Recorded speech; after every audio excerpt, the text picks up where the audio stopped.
self-serving, persuasive talkers of everything and nothing. We are Conversation Con Artists.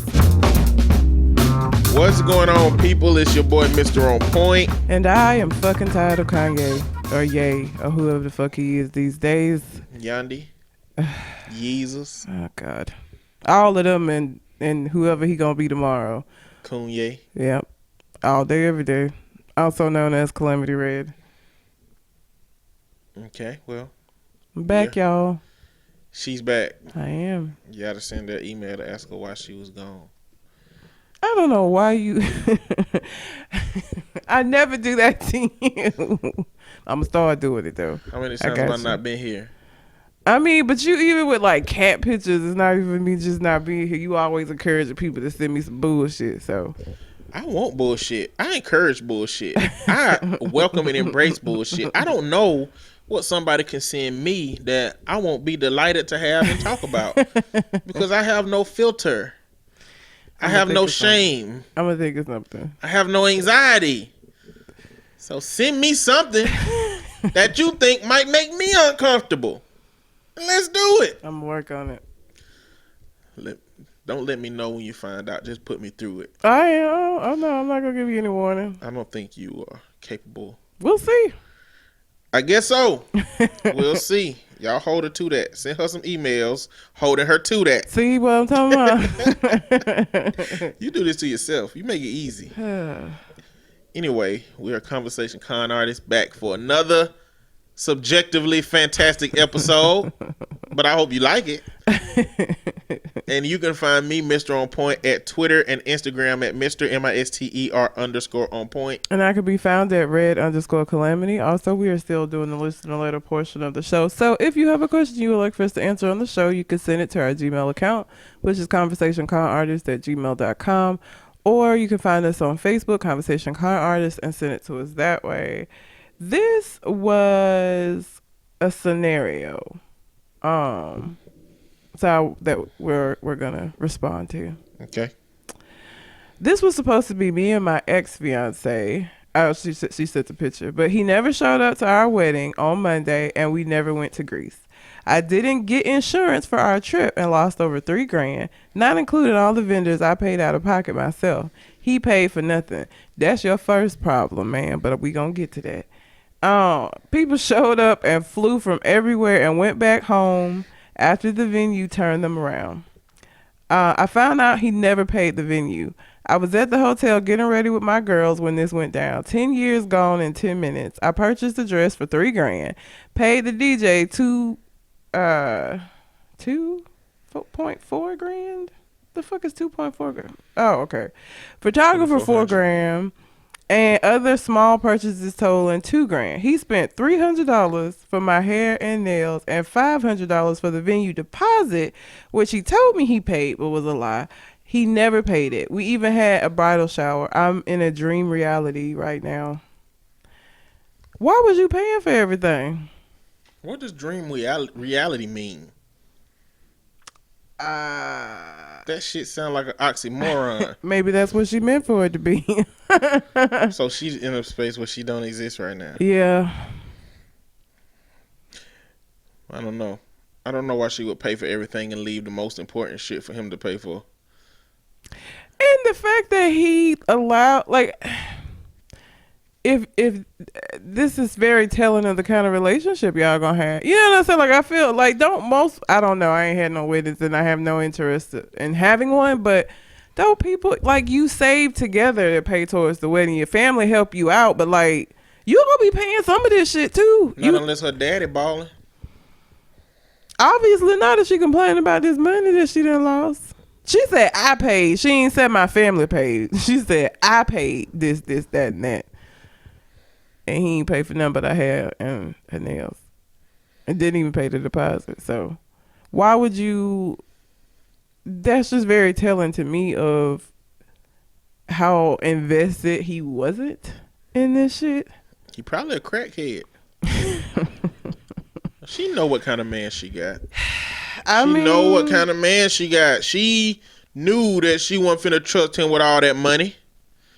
She gave him the $300 to $500 option of what his responsibilities were, and he didn't even do that. That's stupid though. Why would you want to marry somebody that you can't trust? Like, finances are one of the major things that make people get divorces. Why would you go into some shit knowing he ain't financially competent? See, people don't go into a relationship with sense and rational thought.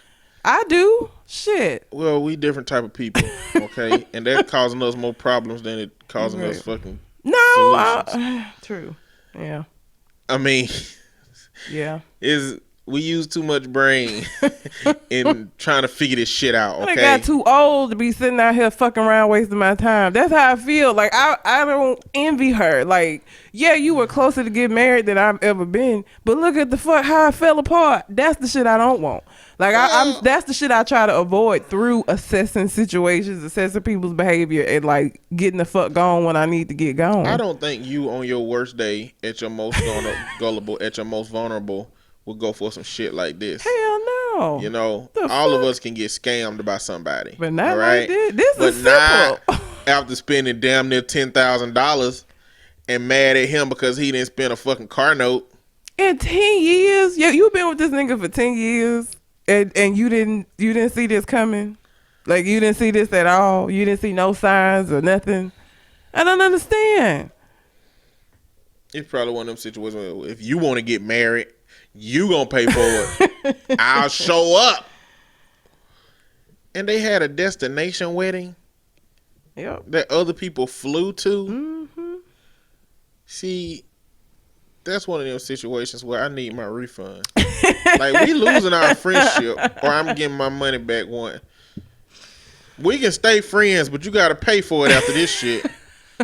Cause I done uprooted, paid for this big ass trip, didn't go to work during this whole time, got there and got turned away at the venue. How dare you?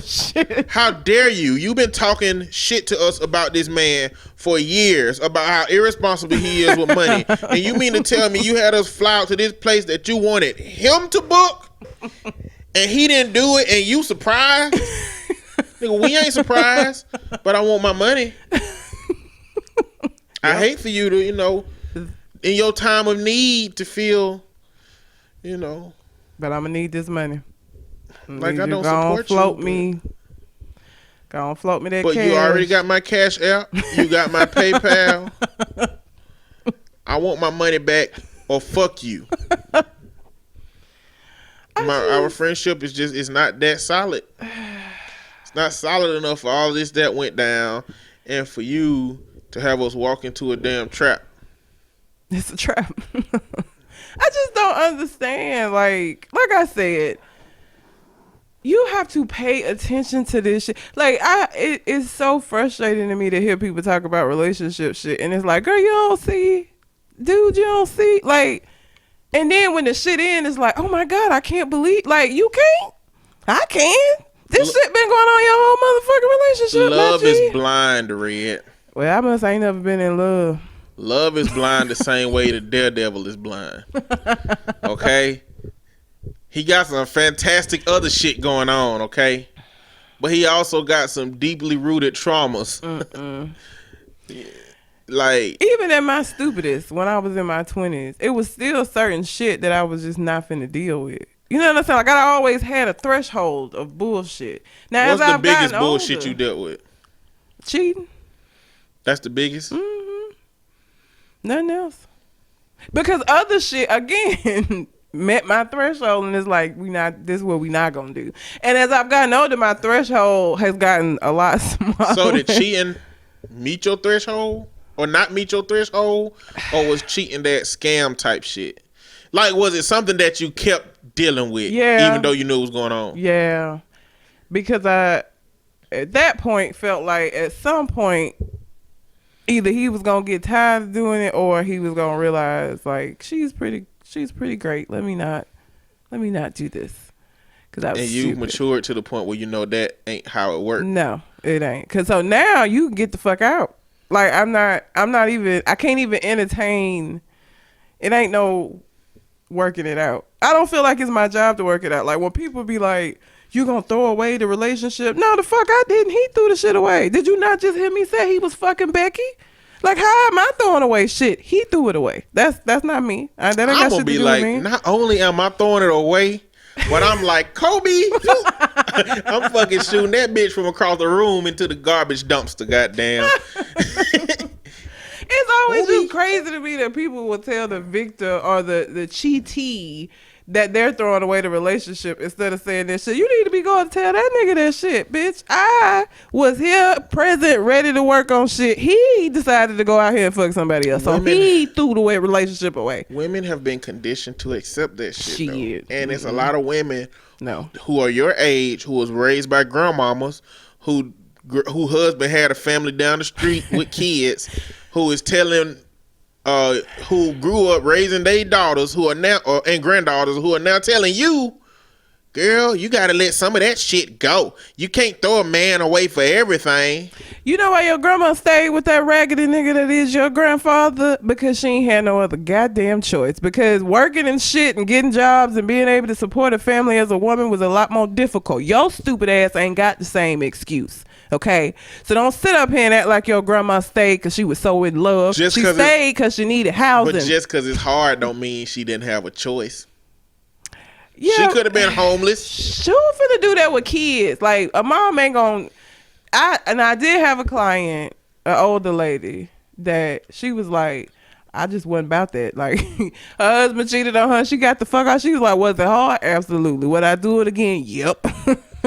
And she one of the few people that in that age bracket that I've heard say that, because most people just weren't willing to do that. Like, it's one thing for you to be homeless. It's another for you to decide that you and your children are going to be homeless. So that puts them in a lot more of a difficult space. So I don't fault them for that shit. I mean, if you know that you ain't going to be able to support the kids and you know you got a raggedy motherfucker who, if y'all ain't together, not going to support the kids because he going to go on off with his second family, I get it. But now in 2018, ain't no fucking reason for you to be doing that shit. You can kiss my ass. Your grandma did it because she had to. You doing it because you're stupid, because you don't have enough sense to realize why your grandma was doing it. You just looking at, oh, they used to stay together all the time. Yeah, they sure did, and put up with a lot of bullshit that I'm not willing to put up with. So you can kiss my ass. You right. It's thrown away. If you want to say I'm the one that threw it away, all right, that's fine. I will be the trash man. It's cool.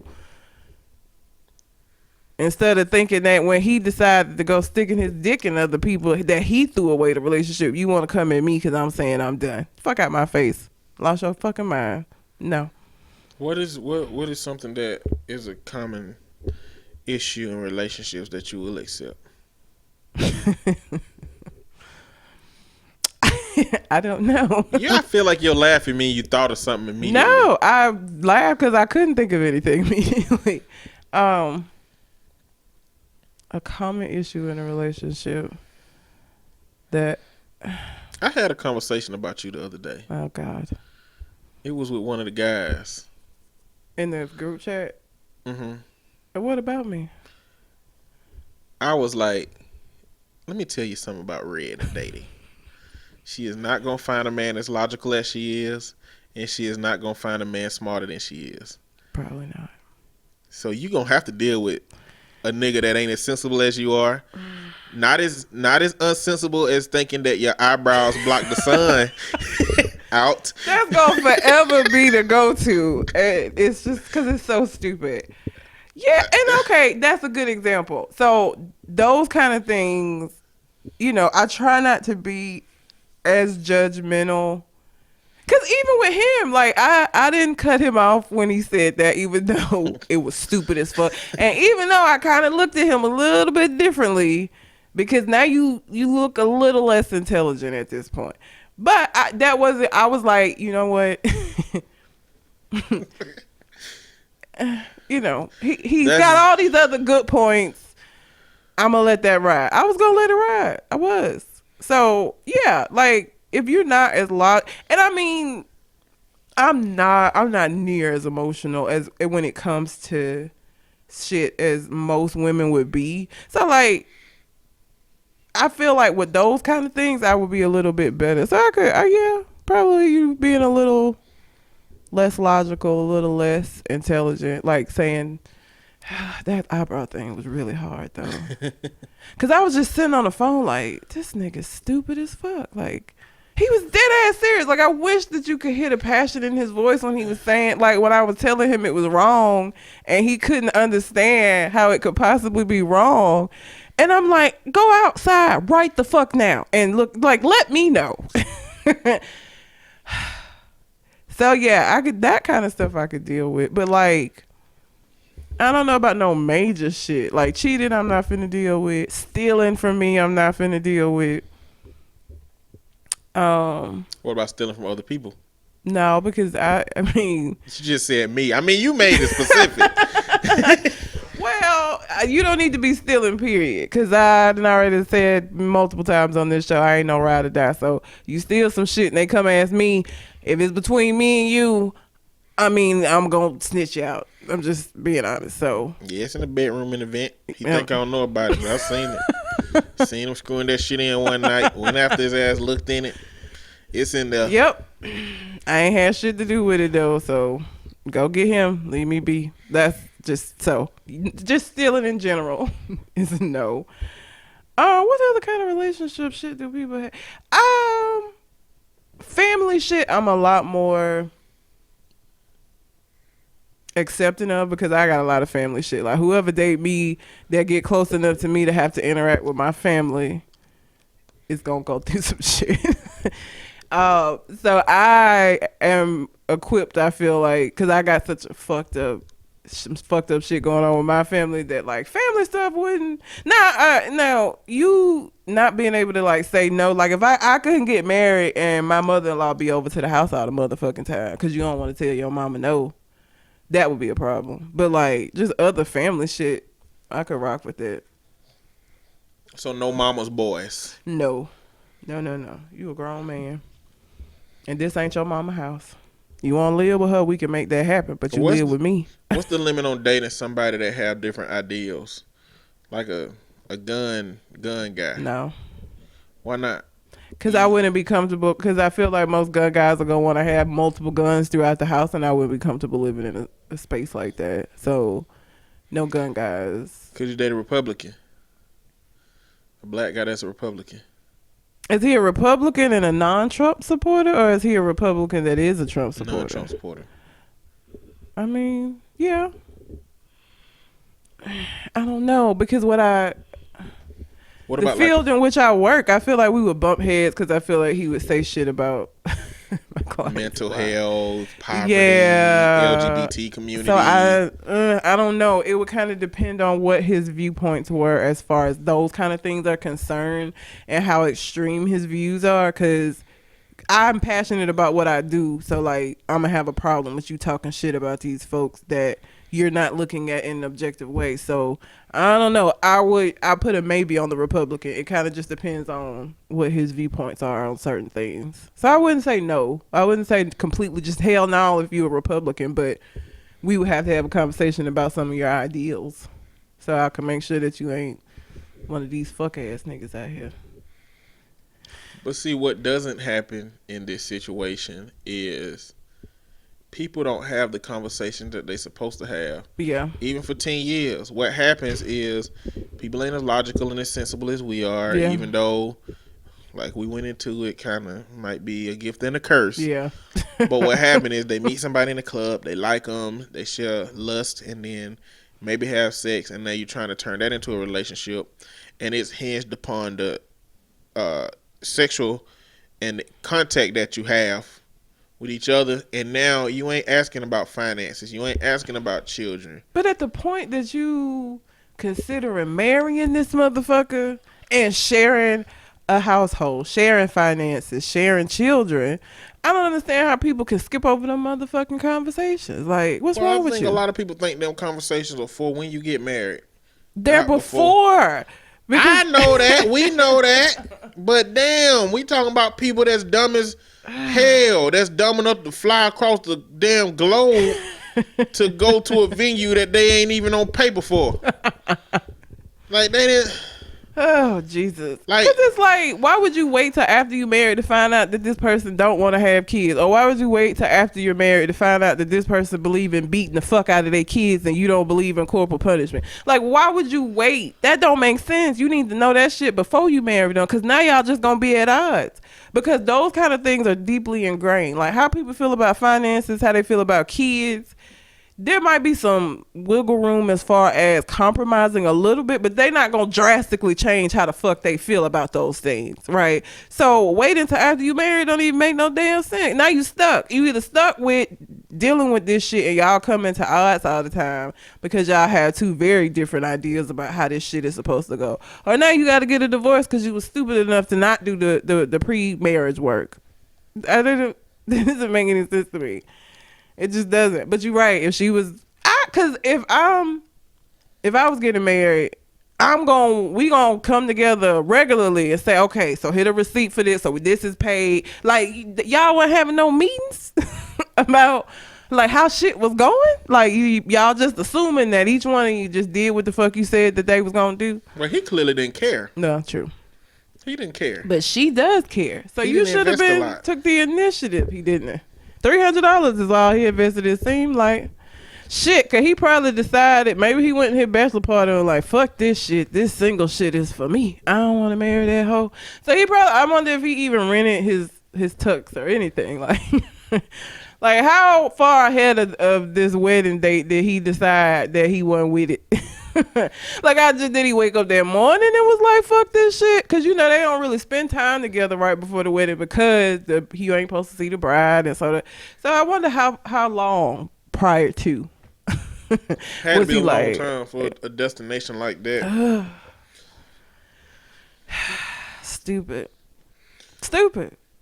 You gotta make sure you're on the same page, folks. It's not that hard. It's literally asking a couple of questions. And if I went out with, we were dating and we've been dating for a while and now I want to have these conversations, you got a problem with it. Okay, so then that in and of itself is a problem because obviously we're not on the same page as far as progressing forward.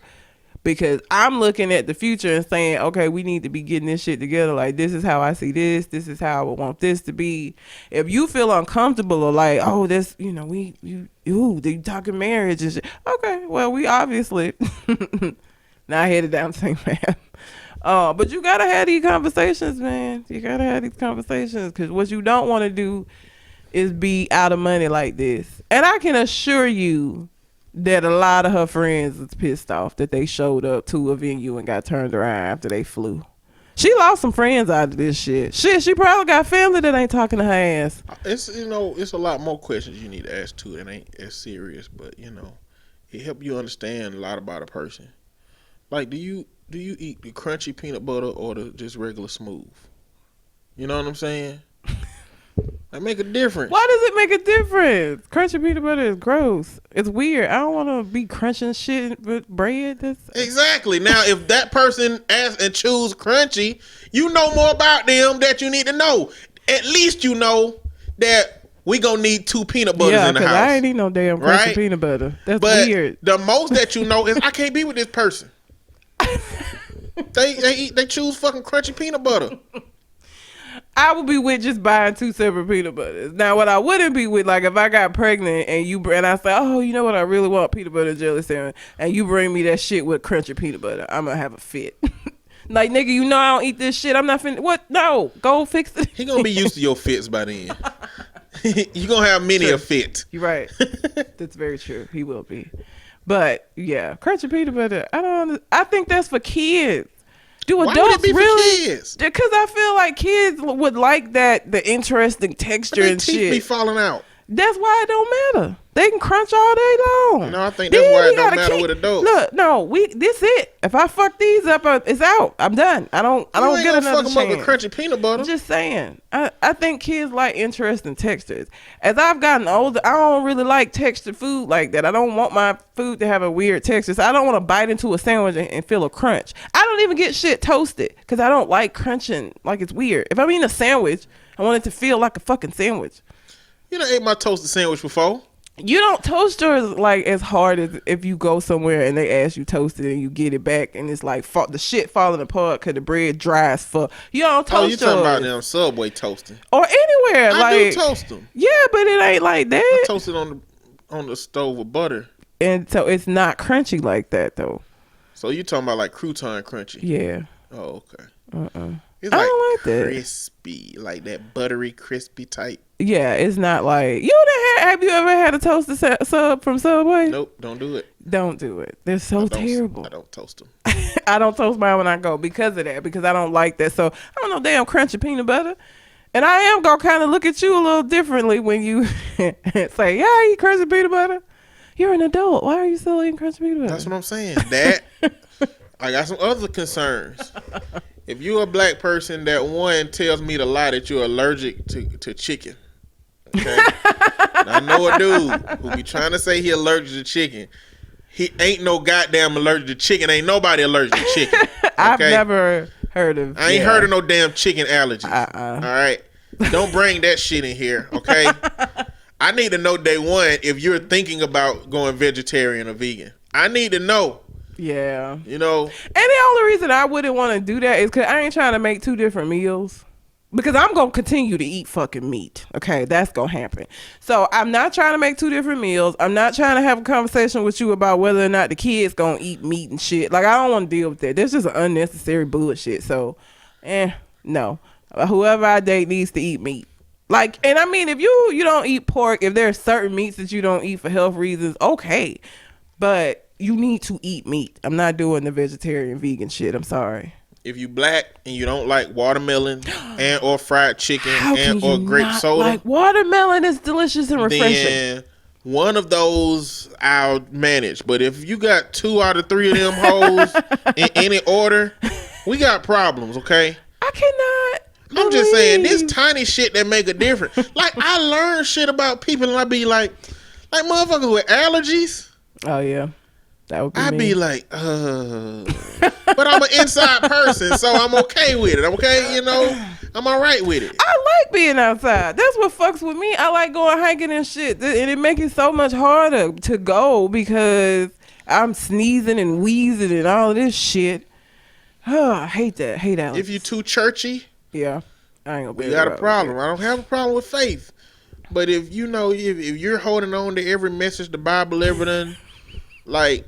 If you telling me no, go to Ephesians 6:19, gay is wrong. Like if you on some shit like that, it's a wrap. Like okay, God. You know too much. If you know exactly how to get somewhere in the Bible that points to bullshit, we ain't gonna make it. I don't even know what Ephesians 6:19 is. So did I tell you I went to church up here. I went to Faith Chapel. When did you do that? This was a couple of Sundays ago.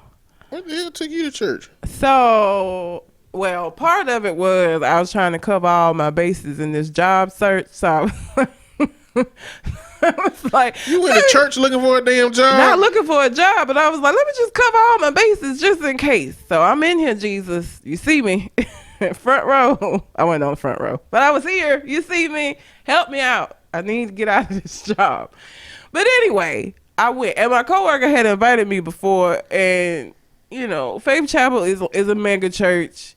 It's like Church of the Highlands, but it's way more black folks at Faith Chapel. I left in the middle of the service. Why you leave? So I get there. Okay, sit down. They sing some songs. Oh, okay, this is fine. This is cool. Whatever.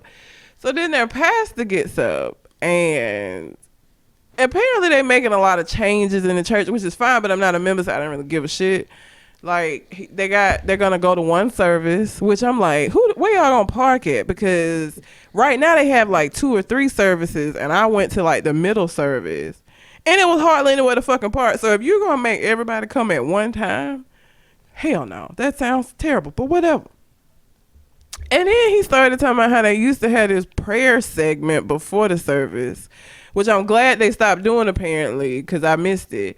But where people were speaking in tongues, which I don't really. Why not? I don't get with it. It's weird. In the Bible. It's weird. I don't. So is murder and rape. I don't get with those things either. It's in the Bible though. That's what they say. No. So I was like, okay, cool. They cut that out. Great. But he wants to bring it back. So like that Sunday I went, and the next Sunday he was gonna do like his sermons were gonna be surrounding speaking tongues.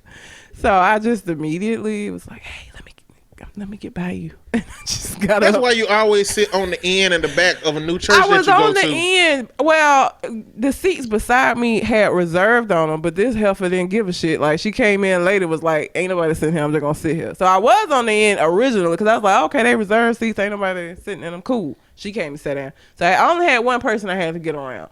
I was like, I'm just gonna let me get by you. And I just left. And of course my mom was like, because I told her I was going, and she was like, how was church? I was like, I left. She was like, you left? I said, yeah, you got up in the middle of this. I mean, I didn't get up and said, fuck y'all and leave. Like, nobody even probably noticed I left. Like, let's not get dramatic. Did tongues creep you out or something? One.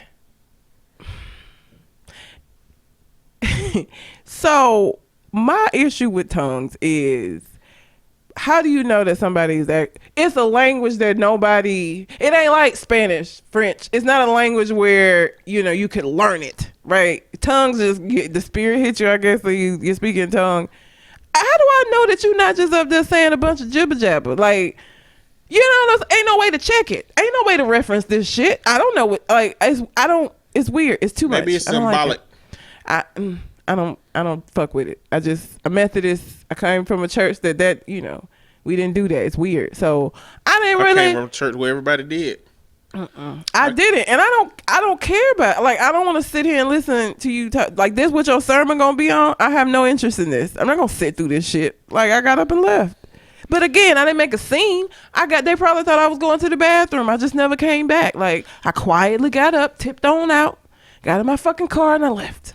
So I was there for a total of like 30 minutes, maybe. I went to a church where when the Holy Ghost hit you, niggas be millie rocking, too legit to quitting, goddamn butterflying.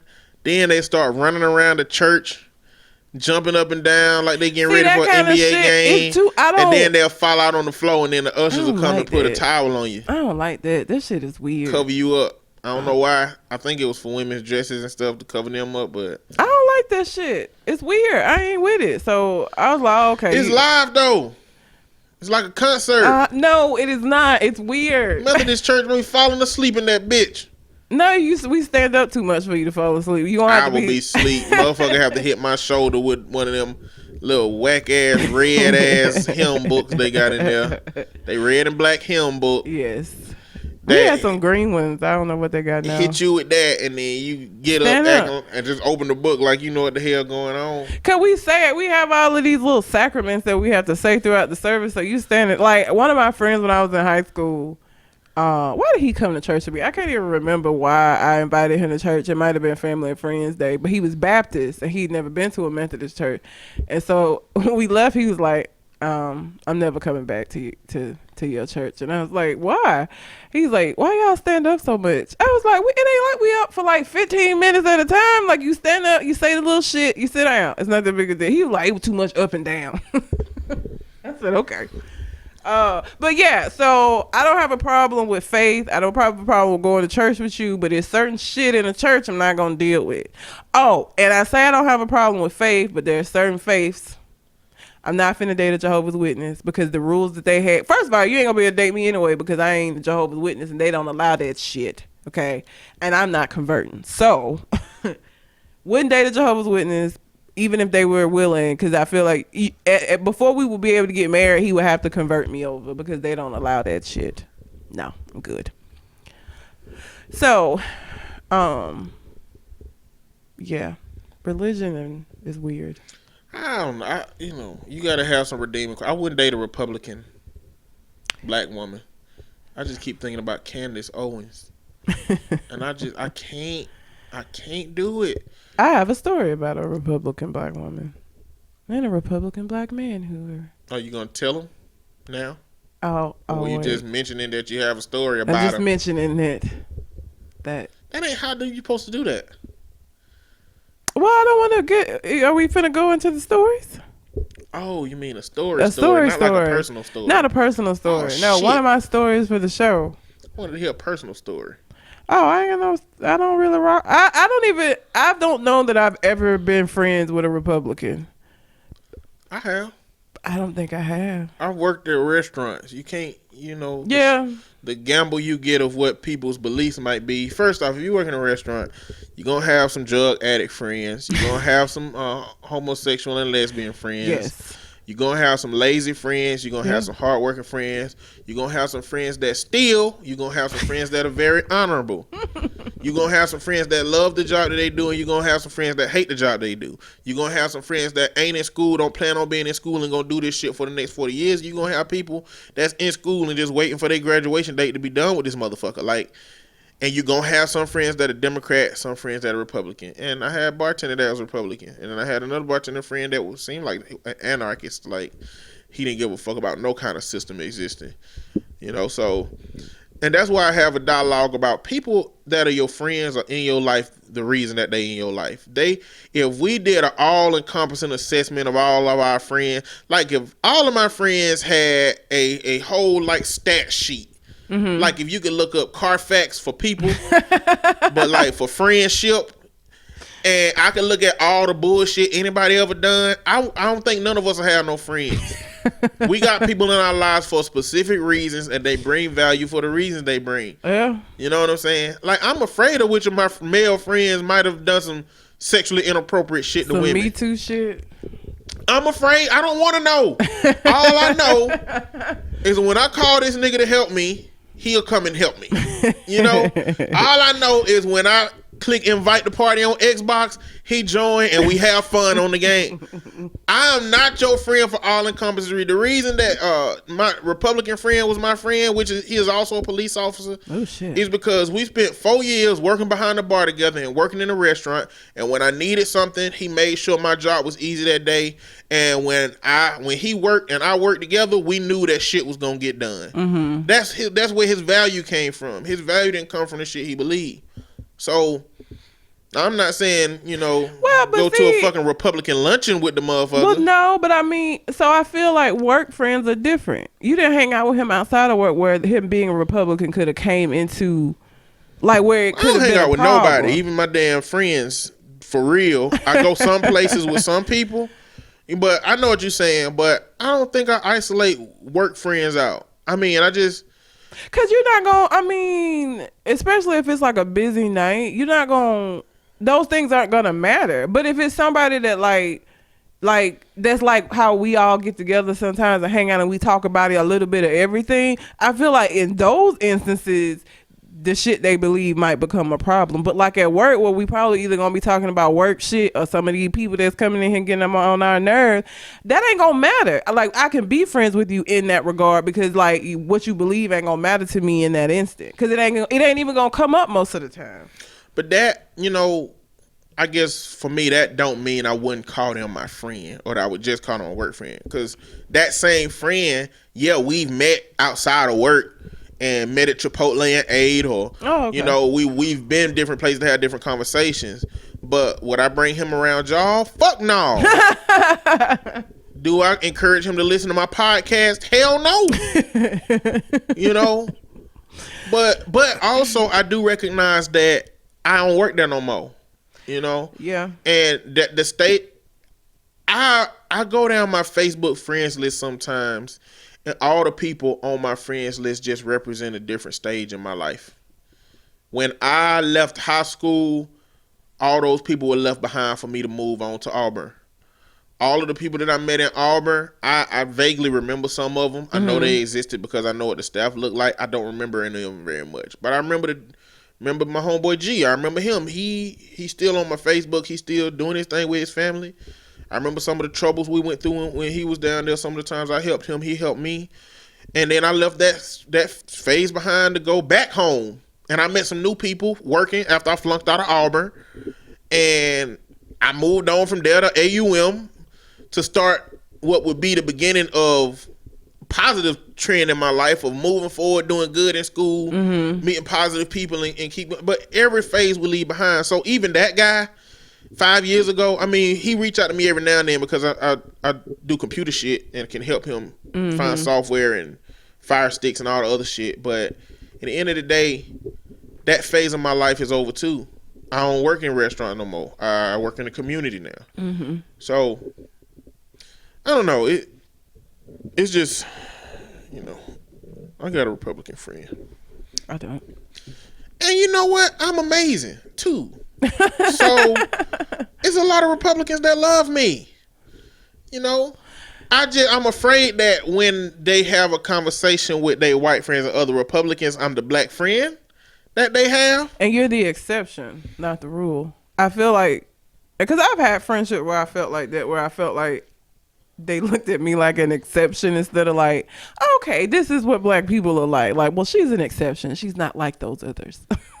So that's always a concern as well, that you the exception. Like, she ain't like them niggas. I'm pretty certain that's the case in a lot of those instances, but it is what it is. Social dynamics. Problems. Moral of the story, make sure you talk to these fucking people before you agree to go in the endeavor of marriage, because that's a lot of money spent, especially if you having a fucking wedding. And don't have your family mad at you thinking that, because let me tell you something. I have a cousin I love like a sister. We grew up together. I would go to her house during the summers because she's the only child. And we close in age, and I love her to death. But if she got married at a destination and she had me to come and that wedding didn't happen, I'm gonna be mad as fuck, and I love her to death. But my empathy for your situation is gonna be outdone by my anger about this motherfucking money I spent, okay? So I'm gonna need you to be sure before I buy this plane ticket. So y'all getting married. So this is happening. This is going down. Okay, I'm gonna go purchase this ticket. Because when I get there, I expect to see a fucking wedding. If I do a destination wedding, it's gonna be so nobody can show up. Make sure we tell everybody last minute. We got our tickets 3 months ago, but we telling everybody last minute, and we going. That's terrible. I ain't got time. That's terrible and hilarious at the same time.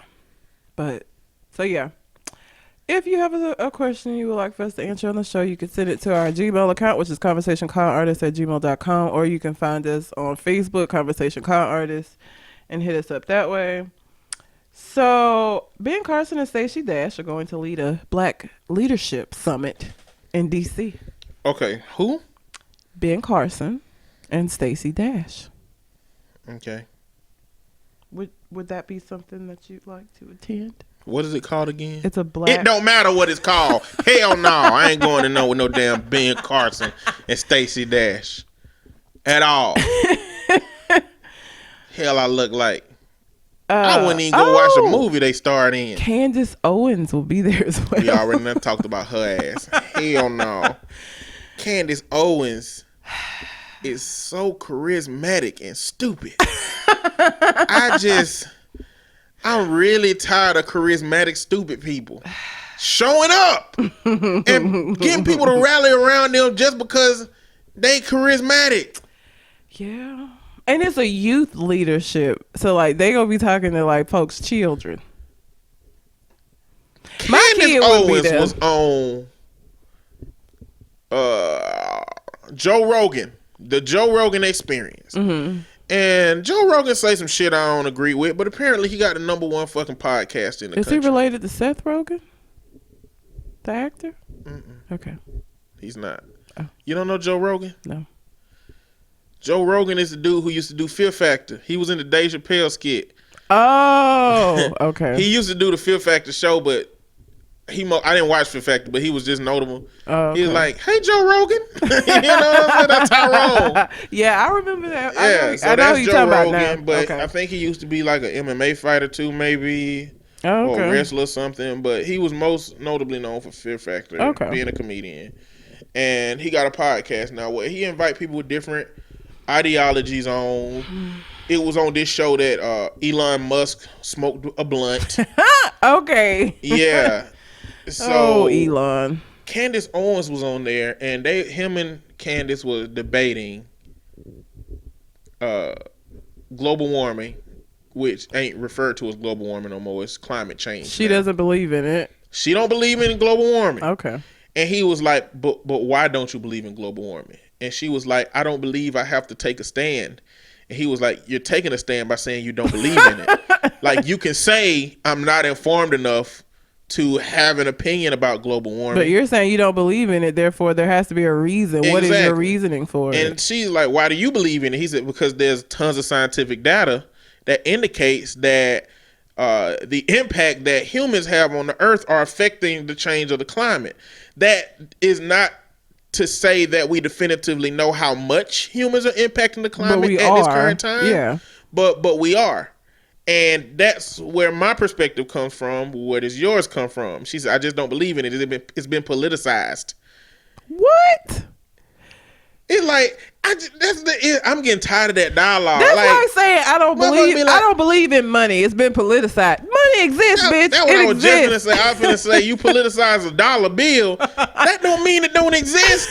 What the fuck? Like, it exists still, even if it is an issue that has been you feel has been politicized. It doesn't mean it doesn't exist. Like, that ain't an answer, Candace. You sound stupid. Exactly. But the way she was saying it was, if she was saying some smart shit, I want to hear her again tomorrow. It's just that she's saying stupid shit. Oh, Jesus. And it's crazy because at first she was attractive. She get ugly as after I hear so on. much stupid shit from her, she looked like a chipmunk with a low IQ. She like a special chipmunk. Yeah, like, I'm telling you, the longer you stare at her while she talking, like, her eyes like drift further apart or something. Intelligence or they start cockeying. Or lack thereof. One start looking right and one start looking left. Her Yeah. eyes start doing something weird. I don't know. Nothing against people with, eye troubles. I don't know. It's just. Well, these three fools are going to be talking to everybody stupid enough to send their child to this conference. Because I can tell you right now, Little Red and Little Rito would definitely not be at no shit like this. Like, if the whole school was going, your ass ain't going. We can stay at home. I'll take you to that new museum there. We'll go do that shit instead. I would let my kids go. You would? Yes. Why? Because I'm going to give them a list of questions to ask any of the people there. I'm going to say, first off, my kid going to get up and say, hey, Mr. Carson, I have a question my dad wanted me to ask you. What is the impact of the synapses and the dendrites in that thing that you're smart at, which is brain surgery, motherfucker? I'm going to have him add the motherfucker too. And I'm going to send him in at a Stacey Dash. So, Stacey Dash, what is a black actress's major struggle in Hollywood and finding work? Since that's what the fuck you know something about. And the only shit that you've been in, only thing that she was in that was not black related was Clueless. And that was years ago. Everything else has been some shit where you just, Video Girl and Kanye, whatever. Like, bitch, please. It's funny that she's so clueless. It's hilarious. Irony. Yeah, so they're having a summit the end of this month. Can you really call it a summit? That's what they calling it. I'm just telling you what they named it's probably just like a show. They're calling it a summit. Well, no, because it's more than one day. It is a summit. It would be a summit if it's more than one day. We can call our podcast Million Man March if you damn want to. But you know what it is? It's a goddamn show with two people on it. Look, they call it Black Leadership Summit. It's going to be from October 25th to the 28th. It's 3 days. I wonder what they're going to do. Mm-hmm. Pass out MAGA hats. Blow whistles. Give everybody a kazoo to go. Do confetti like the thing you pull and it pop and just confetti go everywhere. Except it's just gonna be red confetti because they don't fuck with the blue. Yeah. That's yeah. So those people are. I wonder how much the tickets are. Go see how much the tickets. I'm gonna go see. Go on your store and then I'll let everybody know. Okay. There is a man named Jeffrey Ziegler. Do you know him? No. All I know from Ziegler is Ziegler Meats because my daddy used to eat what's that gray meat? Souse meat from Ziegler. That's that nasty meat. He eats that's souse like meat. Pig brains. I don't know what it is, but he ate it. He still eats it. It's gray. I ain't never seen no gray meat since. Yeah, the only gray meat I ever seen is been bad. How to spell it? South meat. Oh, S-O. SOUSE. Yeah. And Ziegler make it here in the South, so that's Soak. all I know about Ziegler. Well, souse means to soak or drench with liquid. And liquid typically salted used for pickling. Yeah, maybe that's why it turned gray. So what kind of meat is it though originally? I don't know. Ooh, it looked horrible. It's gray with like all them colors because it got pepper and yeah. He used to use South meat. Meat jelly made with flesh from the head of a calf or pig. Jesus. Or less commonly Meat a sheep jelly? or cow. And often set in aspic. The parts of the head used vary, but the brain, eyes, and ears are usually removed. The tongue and sometimes the feet and heart may be included. It can also be made from trimmings from pork and veal, adding gelatin to the stock as binder. I'm still stuck on meat jelly. That made my stomach do a little flip. It's disgusting. Meat jelly? Yeah, spread that shit on some toast. It's not With some eggs and spreadable. grits. It's this flat meat. It's like it's a thin flat gray meat. It's not a spread. I mean, I'm just thinking of jelly. Brain jelly. Go on, That might be please. delicious. Let's stop talking about brain jelly. You the one that brought up Ziegler. I know, but because that's the only Ziegler I know. I don't know this other Ziegler. You did that to yourself, damn it. Anyway, there's this story that we had been hearing happen.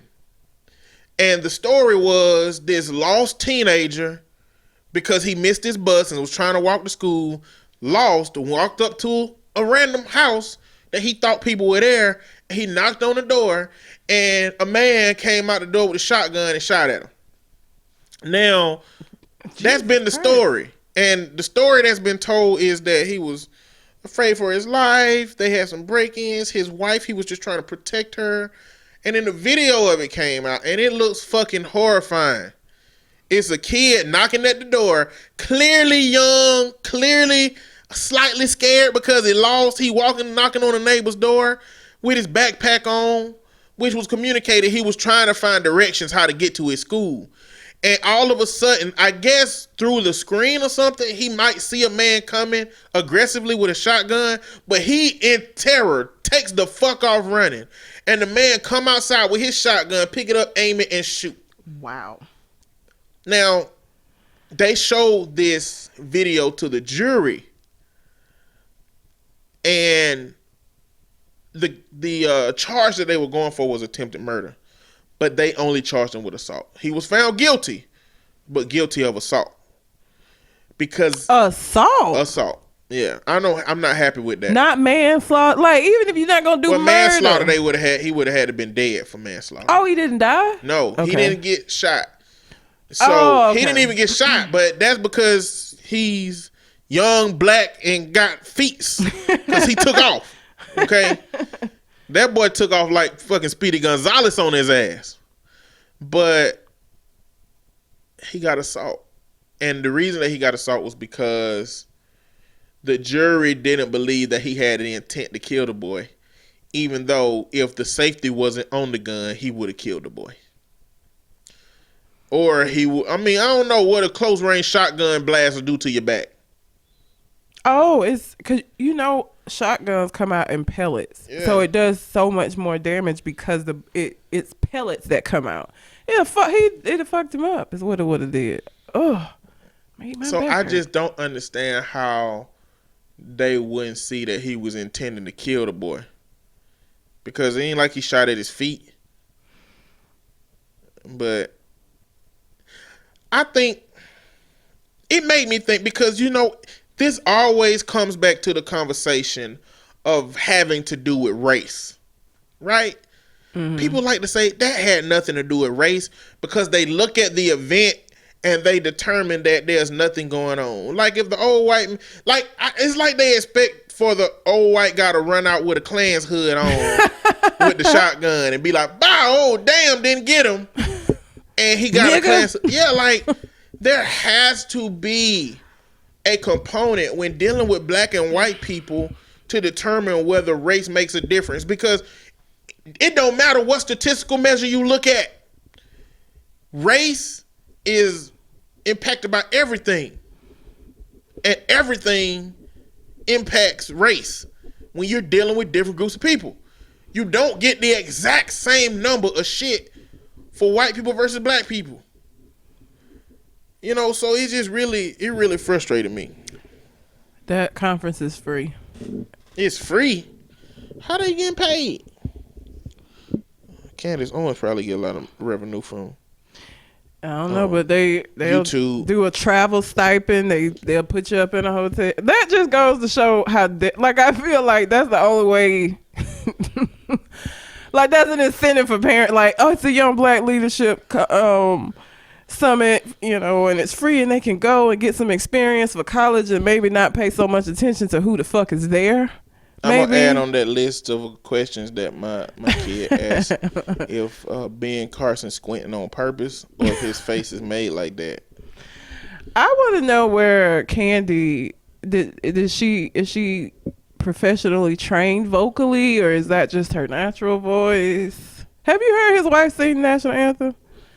Yeah, I mean, scream the national anthem, screech the national anthem. Struggle through the national anthem. I saw that the first time I saw that video, I was so in shock of how shitty it was. Like, it's that kind of bad where even if you're like a husband that, you know, really don't want to have to get into it with your wife about, like, you know, she gonna get like overly emotional when you're being negative about something. I feel like she that kind of bad where it's like, you ain't finna embarrass me. I'm just gonna have to take it today because I'm not finna get embarrassed. You can't sing, sweetie. I love you. I do. You can't sing. But you can't do that with everybody. Why? Some people just be like, oh, here she go. Under their voice. Oh shit, she finna sing. I know that look in her eyes. Like, God damn it, I don't need to be embarrassed today. But that's why, see, there's some shit that, like, if my husband was just like not the greatest dancer, if he was kind of a little awkward, I would probably be like that under my breath, like, damn, this nigga finna dance. But like, if it was like Elaine from Seinfeld bad, you're not embarrassing us to that degree. Like, there's degrees of embarrassment that I'll allow. You know what I'm saying? But like, at a certain point, I'm gonna have to be like, don't you get your ass out here dancing.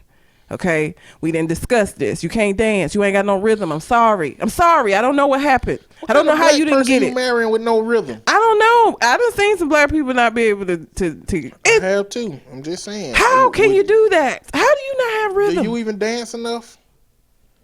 Would you find this out before you got married? Yeah, I would. Well, when the cha-cha slide come on? Something, because like, that's simple. If you can't do the dances where they tell you what the fuck to do and you still awkward, you can't dance. Because the cha-cha slide, the bunny hop, Kane Wang with it, those things are pretty simple. and any black wedding I take you to, you know they're going to do the electric slide. And I don't need you out here stepping on people's feet because you turning the wrong way. I need you to electric sit your ass down and get a drink. Exactly. Just have a seat. You can't dance. I loved you. I married you anyway. Okay, so obviously it ain't that deep, but what I need you to not do is to go out here and embarrass this family. Just let it go. That motherfucker gonna be sitting at the table with his arm crossed. My wife said I can't dance. I'm just gonna watch. I'm just gonna watch y'all dance. I like the cha-cha slide, but I can't dance. My wife said so. Why do you have him sounding like he's slow? Shit. I'm just saying it's that's just what his sadness sound like. Like, again, if he just couldn't, like, he was a little awkward, like, all right, I ain't the greatest dancer, so like that, okay. But like, Ben Carson's wife level of can't sing, Ben should have been like, don't you get your ass in here and get up there and sing shit. We didn't discuss this. You cannot sing. Okay, I'm sorry. I married you anyway. That would always be my go-to. I married you anyway. Okay, so obviously I'm okay with it, but just don't go out here and embarrass me. Like, I love you, but you can't sing. Okay, you are so great at so many other things. Singing ain't your joint. That ain't your shit. That's not your gig. I'ma need you to just go up here and stand there. And I would say look pretty, but Candy's awkward looking. But he probably thinks she pretty. So he could say, I just need you to stand up there and just look pretty. She's an acquired taste. Like sauce meat.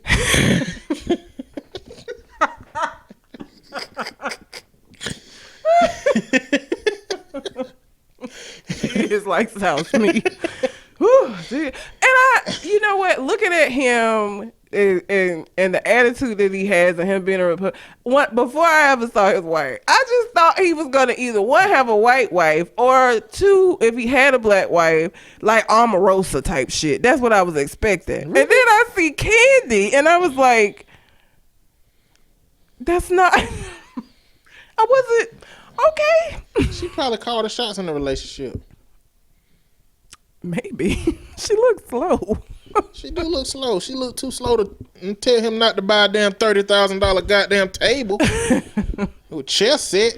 I ain't nothing about her that made me think she run that relationship. What about Ben Carson make you think he run the relationship? He ain't got no powerful voice. He ain't got a powerful. He can't see. But he at least is intelligent enough to be a brain surgeon. Like Candy just looks slow. What is her job? What does she even do? I don't even know what her background is. But she don't look like she's capable of much.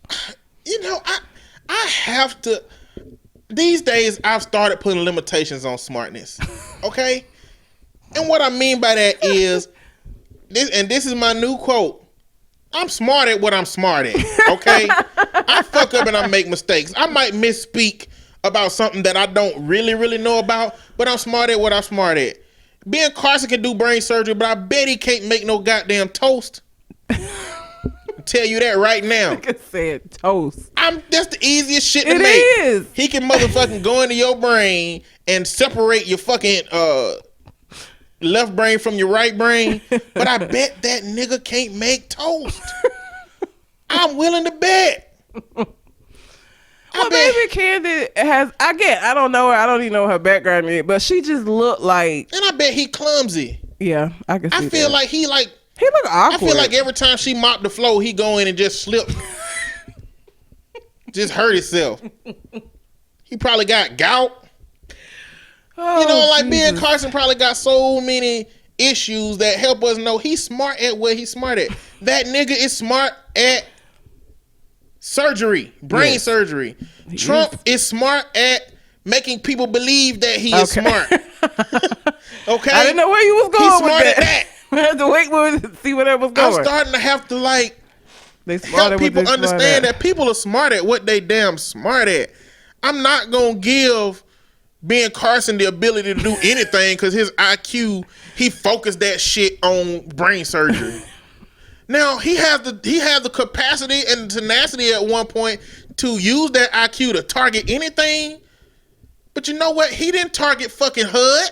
He didn't. He didn't become smart at running a government agency. No, he didn't. And I guess most of our senators and the representatives in the House, most of them didn't grow up to be a fucking politician. No, some of them did. Some of them did. Family politicians.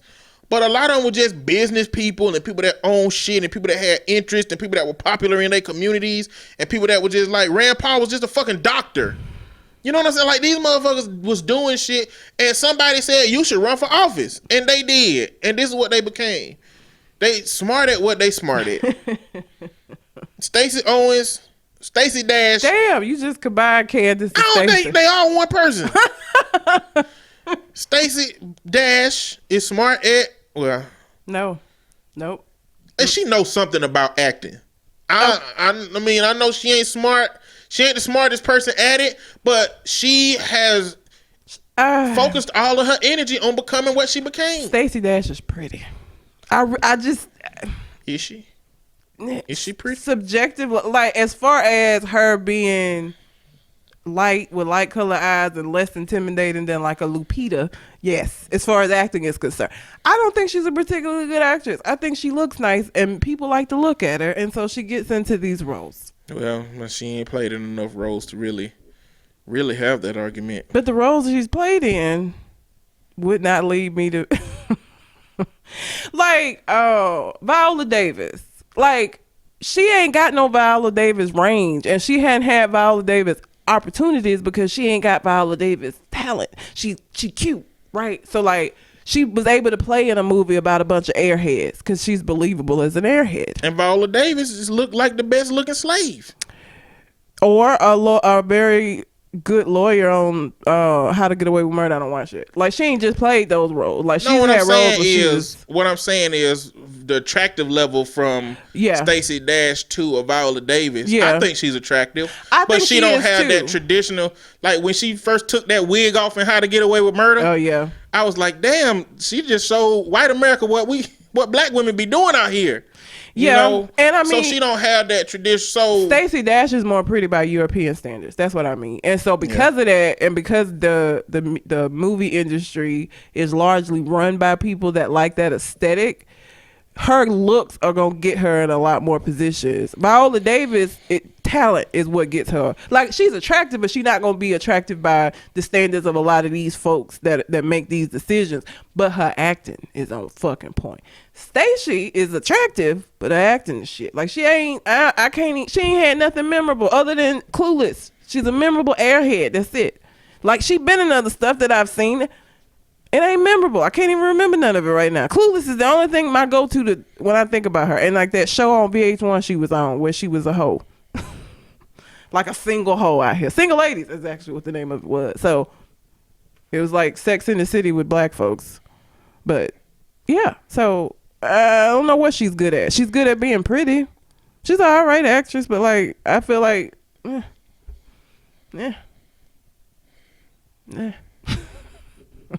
don't know. No, I don't like it. But they are free to do whatever they want in this free country. I mean, let's just go down the Trump rabbit hole. Before we get to the Kanye thing, did you hear what Melania said? Yes. Melania barely speak English. Trump said that women really need hard evidence if they come forward with allegations. Oh, I didn't know. Oh. That's what you was talking about. Yeah. She said that women really need hard, because if you're going to ruin somebody's career, you need to have really hard evidence before you make an allegation against someone. If you accuse someone of something, show the evidence. I support the women. They need to be heard. We need to support them. And also men, not just women. Melania, you just trampled all over what the fuck you started out saying. We need to support these women, but also these men. We have to support the men too. And the women, we can support them, but they need evidence. We do need to support the men that have been raped. She's talking about men that have been killed. I know what she's talking about. Them not the men we need to support. She said, you cannot just say to somebody, I was sexually assaulted or you did that to me, because sometimes the media goes too far and the way they portray some stories, it's not correct. It's not right. Melania, kick rocks, bitch. Fuck you and your rapey ass husband. Let me tell you something. Melania. First of all, oh, Jesus. It's so many things wrong with that, especially considering who the fuck you're married to. You are the last bitch to be talking about what women need to do when they're sexually assaulted, when you have a husband that people have on tape talking about he can just grab women in their fucking crotch because he got money. You the last bitch to talk about this. But the women didn't come out and say nothing. It doesn't matter. Actually, 16 of them came out and said something. So... You the last bitch to talk about this shit, Melania. You married this disgusting orange pumpkin of a man. And now you want to sit up here and talk about what the fuck rape victims, assault victims need to do, Melania? And what kind of fucking evidence do you think that it's going to be? If somebody, oh, Jesus. So what evidence? Is it that they're supposed to be bringing with them, bitch? You said bitch way too many times. I'm sorry. I think the government gonna come after our ass. The wrong person listening to this podcast, they gonna think your ass threatening the fucking first lady. I ain't finna do nothing to her whack ass. She doing it all to herself. This was all her. Damn. This ain't me. What you mean, damn? I'm the IRS. No time for no goddamn government interventions. Come get her ass. She did all that shit on her own. I ain't know what she gonna say. Fuck her. Listen. Men's careers have not been ruined when women have had evidence and come forward. There are a ton of rape kits in New York that most of them are not going to be looked into, and a bunch of them are going to be tainted from mold and things, which once that happens, you can't use. Yep. And New York ain't the only state that there's a backlog of rape kits. There have been a ton of women who come out and tell their stories and have the most evidence that you can get and have had no luck. Only 6% of perpetrators are expected to serve jail time. 6%. What hope does that give anybody that reports the person who assaulted them? What hope? Why would you? And for everybody who, because there's a lot of men on this train as well about the evidence. What you what you do not understand, or what you're not looking at, the night that somebody gets raped and violated, that is a very traumatic situation. And so they're not laying there thinking, let me save all this semen up so I can go and that's not how that shit works. Or you do realize that because forensics is pretty fucking well known now, that there are some rapists that before they leave will make the bitch get in a shower and shower because they know. You know what I'm saying? Like, I just don't understand this idea of, or like this is so widespread. Like, it's not the way that the way men and some women are acting. You would think that every week, every day is men just out here getting fucked over behind this shit. No, that's not the case. It is still a crime where a lot of the victims don't never get no fucking justice. Okay, it's a lot of men walking around probably right now around you listening to this shit who have raped folks and got away with it. Listen, this shit is annoying. If a big Debo Terry Crews looking goon came up and grabbed me and forced me down on the floor, and another one pulled their meat out and started slapping my face with it, you think I'm going to tell the goddamn police? Hell, fuck no, I ain't going to tell no damn. What am I going to say? Like, how am I going to fix my mouth to explain that story? Okay? Hey, officers, what's going on, sir? Never mind. I'm nothing. I'm good. Like, I'm making light of the situation, but like the level of embarrassment, the loss of control, the fear. You don't know what, and I mean, hell, you can get treated poorly by the police because if you say, I went on a date with this man, we came back to my place. Well, why was he in your apartment? Because I'm motherfucking grown. Like I don't. Those kind of questions, those kind of things make the person, they already feel like it's some shit that they could have done differently. They already feel like, how did I allow this to happen? And then you have a interview process where it's gonna make them feel even fucking worse. A lot of women recant. A lot of women will go back and be like, it didn't happen. You know what I'm saying? Because of that. Getting a rape kit done is very intrusive. It's very violating. You have to go right after you just had this motherfucker violate you and then go lay up on the table with doctors with your legs spread open. Like it I don't understand why people act like it's such a simple thing. I don't know why they don't just go report it. I don't know why they didn't just go to get a rape kit. Because that shit is not as simple as you sitting in your house on your couch saying that shit. That's why. The shit is annoying. Melania can kick rocks. Bitch, like that shit. Oh, I read that and I was like, this simple. The point I was making before I was interrupted, Sorry, was that the fear, the loss of control, all of that comes along with it is a barrier to telling other people something that you try to convince yourself, I ain't gonna worry about it. I just get over it. Mm-hmm. But the odds are, if I ever see the Green Mile and Michael Clark Duncan on the screen, I'm gonna remember that time that meat was slapping on my chin. I hate you so much. I don't know why I went this place. Because now, the way my mind works, in my head, I just got captured by some dudes. Like, I created the image. This is how my brain works. It's bad. God. But I did this for a point, so I'm willing to take the pain and the imaginary meat to the face so that y'all can understand. Okay? It's not that simple. And that's just phase one. That's just phase one. If it happened and I ain't gonna tell nobody. But what about it happened and I gotta tell somebody?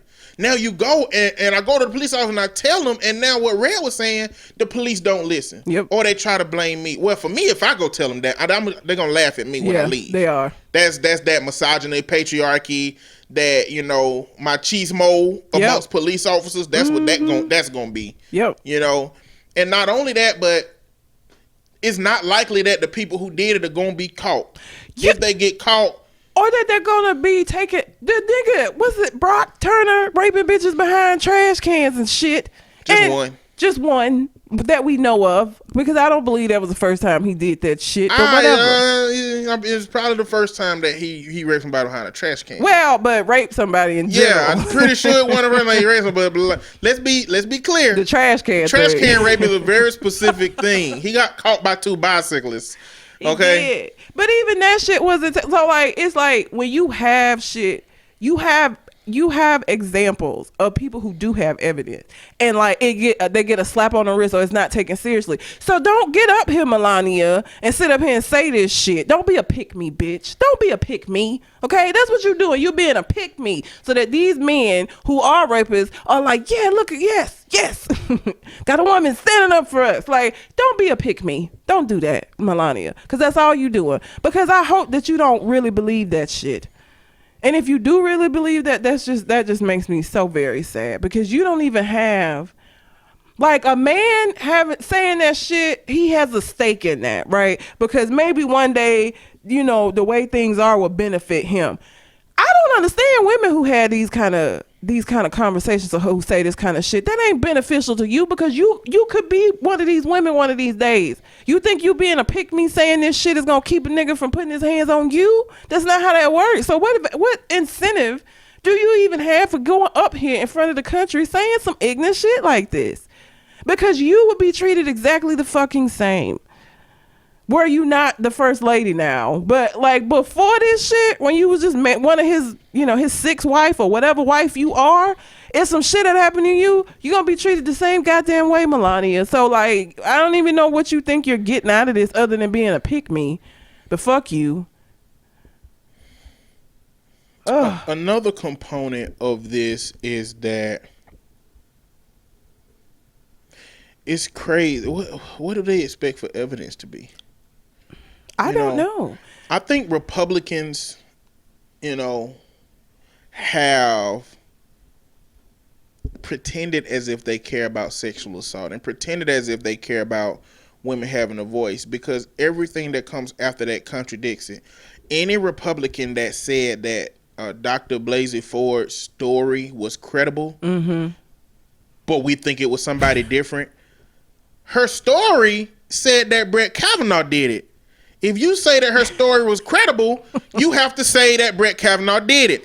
If you say you don't believe Brett Kavanaugh did it, then you don't believe her story is credible. You can't have it both ways. It doesn't work like that. But that's what they've been saying.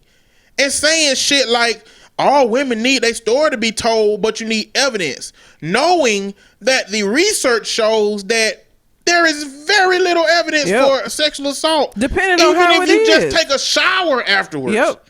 That's it. That's all it takes. That's what the evidence shows. So I don't understand. I do understand. I understand why politics does what politics does. I don't understand. I don't like it, I guess. I understand. I don't like it. I don't like that they are willing to, and you know, I'll be the first to say the Democratic Party ain't helpless in this situation either.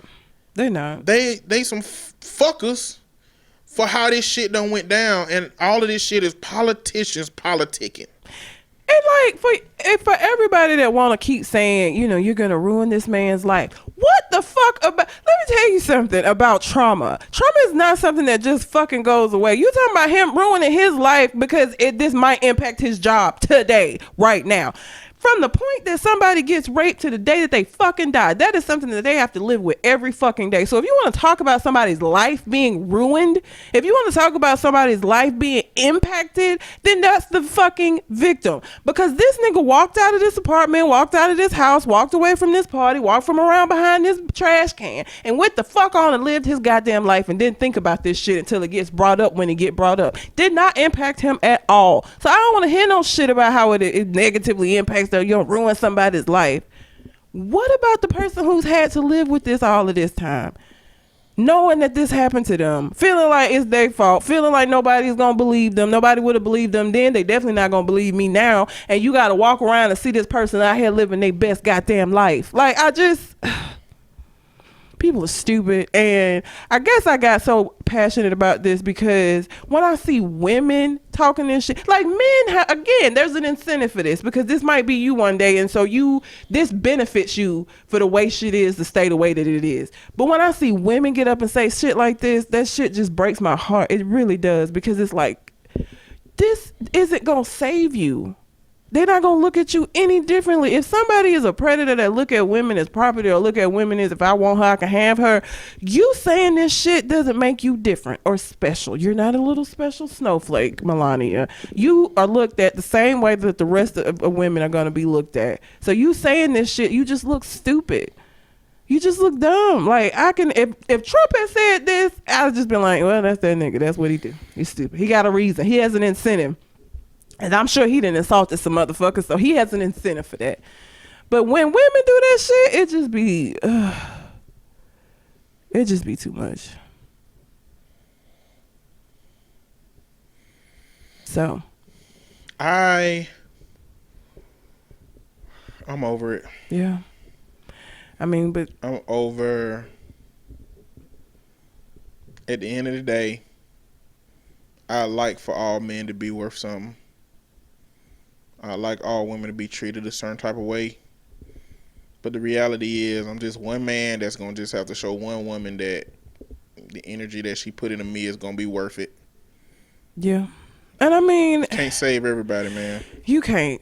And and this isn't to say, I've been doing a lot of stuff out in the community here lately. And one of the things that I press to the young men that I've been talking to, because this is something that irritates me that women do. Because I have a lot of women in my anger management class who are in here because they do this type of shit. I don't like women. Like, I don't think nobody should be putting their hands on anybody. But I just don't like that men are expected to get slapped in the face and punched and kicked and shit. You're supposed to just, because you're bigger than her, you're supposed to just hold her at, like, don't do that. Get her off you. And if you do hit her, it's going to be looked at so fucking differently.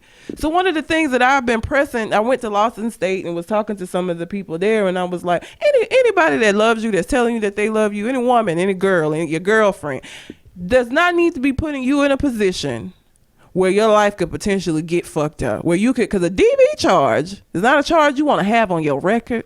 Okay? That ain't a good look. So anybody, don't stay with somebody that's slapping you when she get upset. Because one day she might slap you wrong, or you might be in a different mood and hit her, and all of that shit that she's been doing ain't gonna matter. You gonna look like the bad guy. You gonna look like a woman beater.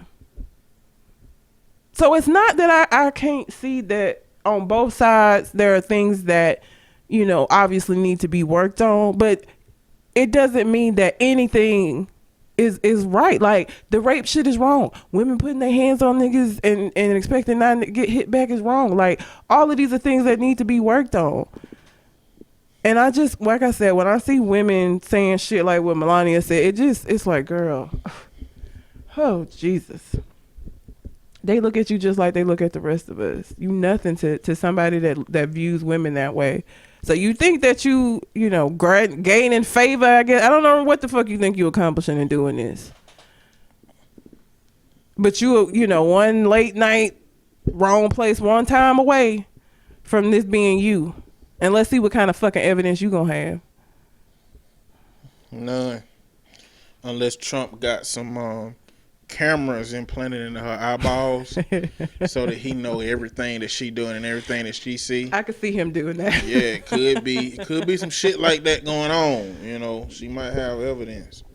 A step But for probably wife. most of it would be used against his old punk ass. Looking like a step for wife. Okay. Anyway. So, do you want to just go on into Kanye and Trump since we on the Trump train? Yeah, you know, we've been talking about Kanye a lot lately. I'm getting irritated with talking about Kanye because it's starting to feel like Kanye is going to be Kanye. He is. Mentally ill Kanye is going to be mentally ill Kanye, but Kanye came into a meeting with Donald Trump. Now, they've been teasing this meeting all week. Nobody knew what they was going to talk about. I mean, you know, Kim Kardashian West got some, you know, justice stuff done.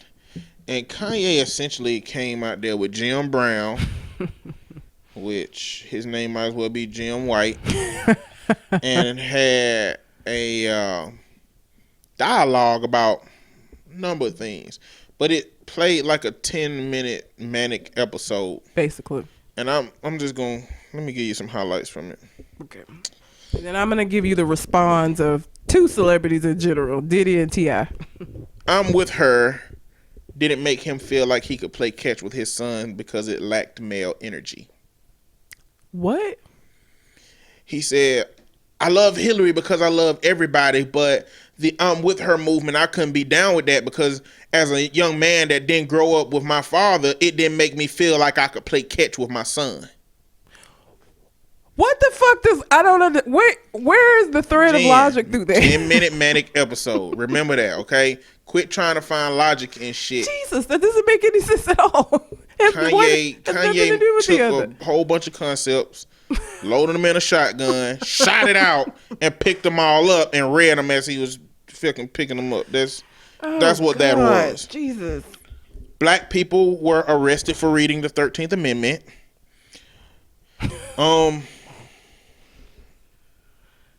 It's not understood whether he's bipolar or sleep deprived.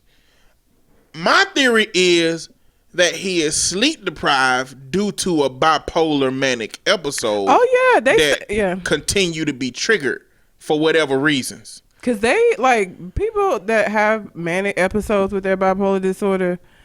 They could be up for days, like they meth addicts. Be up for days and like days a meth and days. Addict. Yeah. And so that's my theory. School is boring. Kids need to play basketball to learn math. Wait, no. What? Again, like, what do these two things have to do with? Like, Jen, okay, I know, but 10-minute manic episode. But it's so stupid. I'm sorry. Go on. I'm not gonna interrupt. I'm gonna let you get through it. It's just, it's okay. So bad. It's all right. It's so bad. Apple is going to get into the aviation business and build a hydrogen-powered plane, the iPlane 1. Now, do you remember the last time hydrogen was used in an aircraft? The fucking Hindenburg. You know what happened to that shit? Oh, what was it? Oh, the horror. Was that it? No. I'm gonna tell you, it was a big ass blimp that all that hydrogen caught on fire and burnt the fuck up. There's like a popular clip of it where somebody's like, the humanity. That's what it is, I think. Oh, Kanye. This makes my head hurt. It just makes Ford isn't building the dopest, flyest, freshest cars, but they need to. Ford? Oh, because they're an American company. Okay. Comedians making fun of the president on Saturday Night Live as they have for the last 30 years makes us all look bad. Nigga, not as bad as the fucking president make us damn look on his own. Oh, and the last one is his iPhone password is 000000. It showed him putting in his iPhone password while he was while he was being recorded. And they was like, that's how your damn cousin could steal your damn laptop and then fucking extort your goddamn music from back to your ass. I forgot about that. Yes, that makes it quite easy. Now this is another one. And this is with the reporter. So he had said President Bush that he doesn't care about black people, and you've heard some people say that about this president.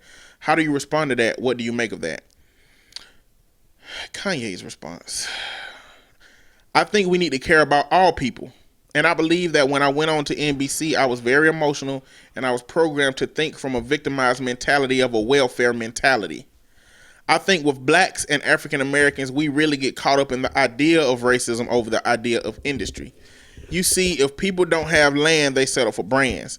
We want a polo sporting Obama again. We want a brand more than we want land because we haven't known how it feels to actually have our own land and have ownership of our own blocks. Bitch, your goddamn shoes are $700 goddamn dollars. The fuck are you? That's it. I'm done. Go ahead. Nigga.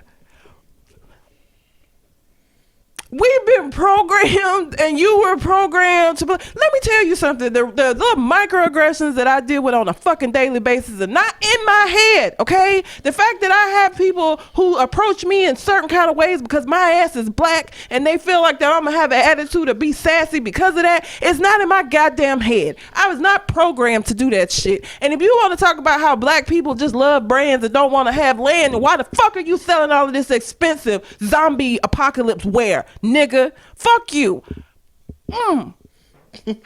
She's so mad, y'all. I wish I could see her damn face.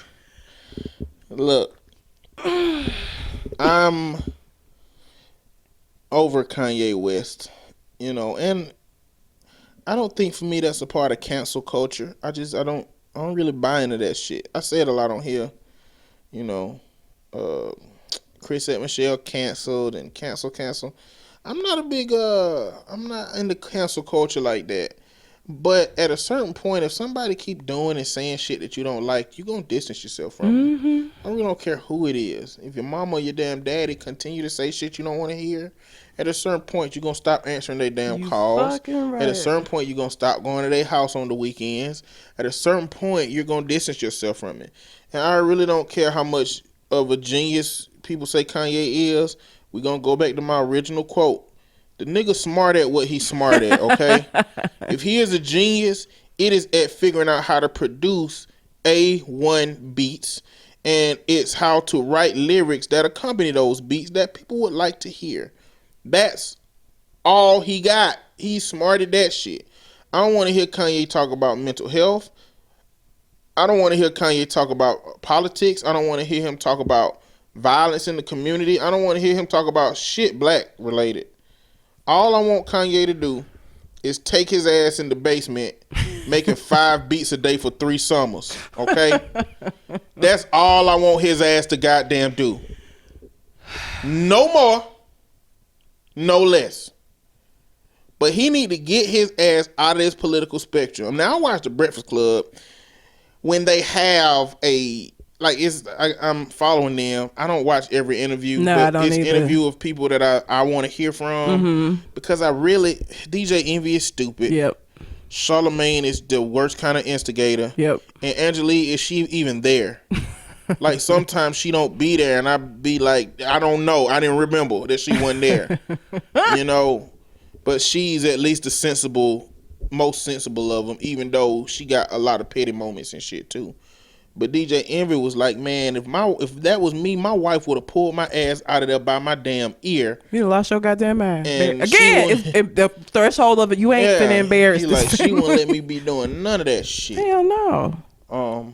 But that goes into, I guess, T.I.'s response. Okay, which I have. So Diddy and T.I. both responded. Diddy's was very simple. It was like, somebody had this Negro call me. Negro. Called him a Negro.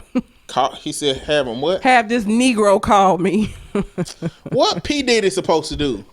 The only thing Kanye gonna do is record the goddamn conversation. They're bullying and put me. it on there and say they was bullying his ass. They're bullying me because I want to wear my super cape, which is the MAGA hat.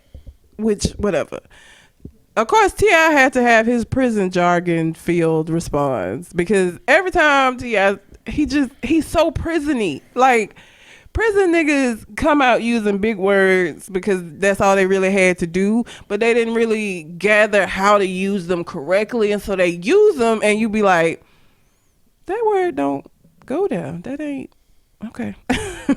So this was T.I.'s response. The kind of nigga that burp and be like, damn, my body is combobulated. Exactly. And you're like, nigga, what? Did that fit? I don't think that fits. Like, you know the word. Maybe you can stretch it. I don't think so. So this was T.I.'s response. Now, I've been extremely patient and made a point to not jump to any premature conclusion about Ye and his antics, partially due to the lessons learned from the outcome of other similar situations dealing with my brother Wayne, which I admittedly mishandled a bit in hindsight.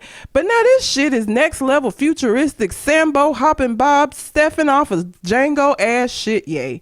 From what I can gather, this is the most repulsive, disgraceful, embarrassing act of desperation and auctioning off of one's soul to gain power I've ever seen. Now, I recall you asking me to come with you to have this meeting, and I declined, naturally. But bro, I don't know what this was supposed to, if ain't time I would have been in there with you and you behaved that spinelessly in my presence, I feel that I'd be compelled to slap the fuck out of you, bro, for the people.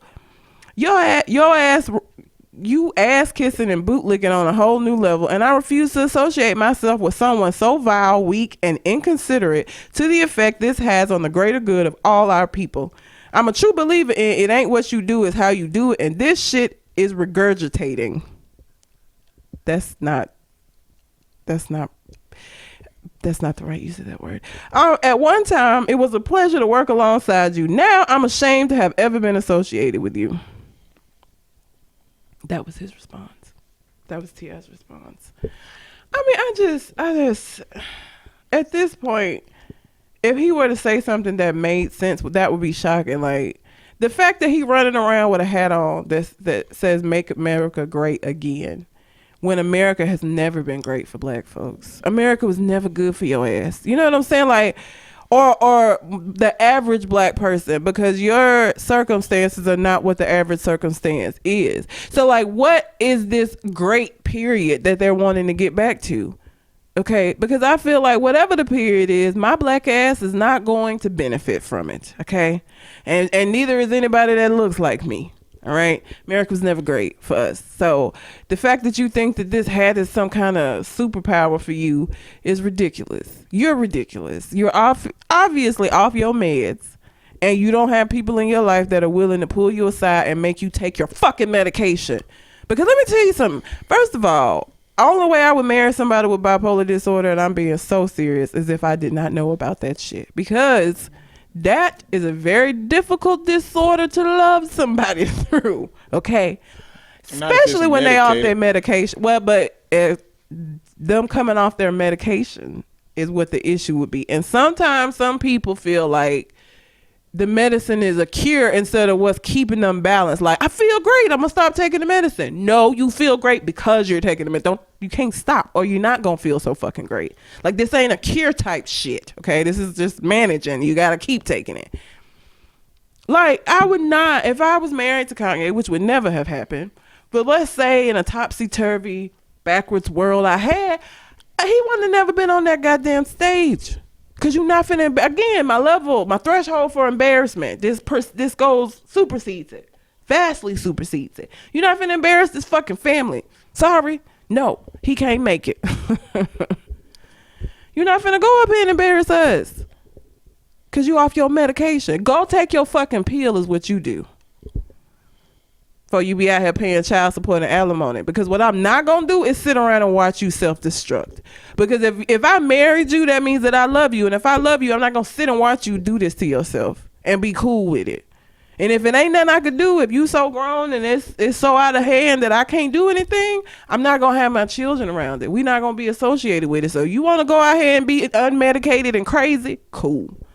But you're not gonna do it with me having your last name. Fuck out of here. No thanks. Fuck him. Fuck Kanye. I just, whatever. I've long ago kind of stepped back from that shit and don't care. But it continues to get pushed in my face as much as I try to avoid. Because I don't care. I just don't care about him at this point. I don't give a fuck what he do. Fuck him. I don't care. I'm tired of him. I'm sick of it. It's too much. It's too much. It's too fucking much. I think that was all I had that was Trump related. Melania and... Okay, there's a man by the name of Steven Spencer. 2 first names, all right. Black man. Okay. Black man.